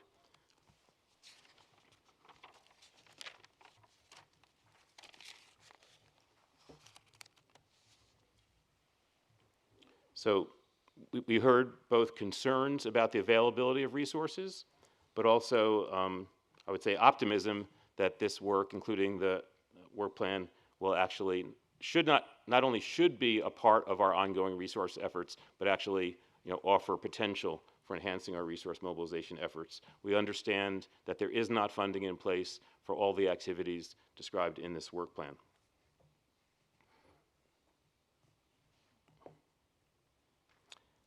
I think overall, we heard consensus supporting moving forward with the work plan, understanding actual implementation, full implementation is subject to the availability of resources, including conducting the activities that were described in separate presentations.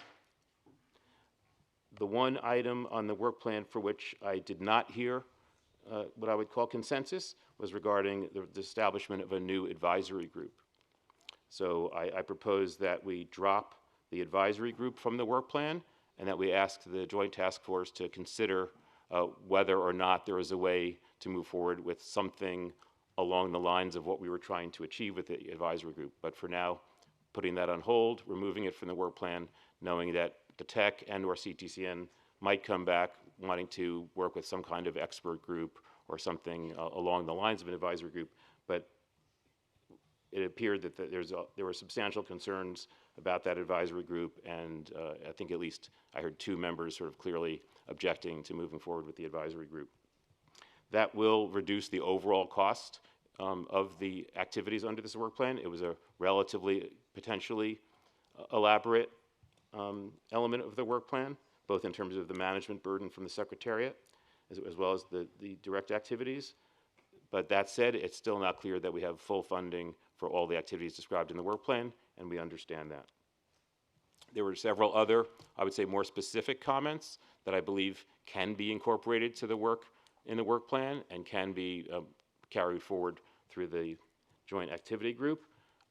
Some of the observers who talked about wanting to join the working group, actually, in fact, some representatives from those groups are already members of the working group. It's a little bit confusing because we have a turnover of representatives and we have people from both bodies, but in fact, several of the observer groups, including some of those who've spoken, are already participating, at least with one member, actively in the working group.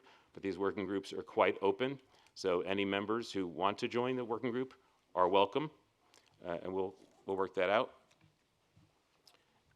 Observers are also welcome to apply to join, and we have already admitted some members of this joint working group who are not official constituency observers, so it's quite an open process.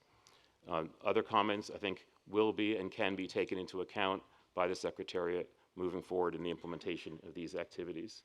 So does either Secretariat want to respond directly to any of the points that have been raised or my summary of the discussion?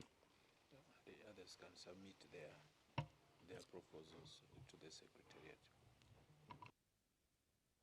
Also, I would say Renuka did enter a chat comment, but we'll have a chance to look at that later, and I also hope that we'll still be able to allow other observers to speak. Does either Secretariat want to address any of the points that have been raised or my summary regarding the conclusion of this agenda item?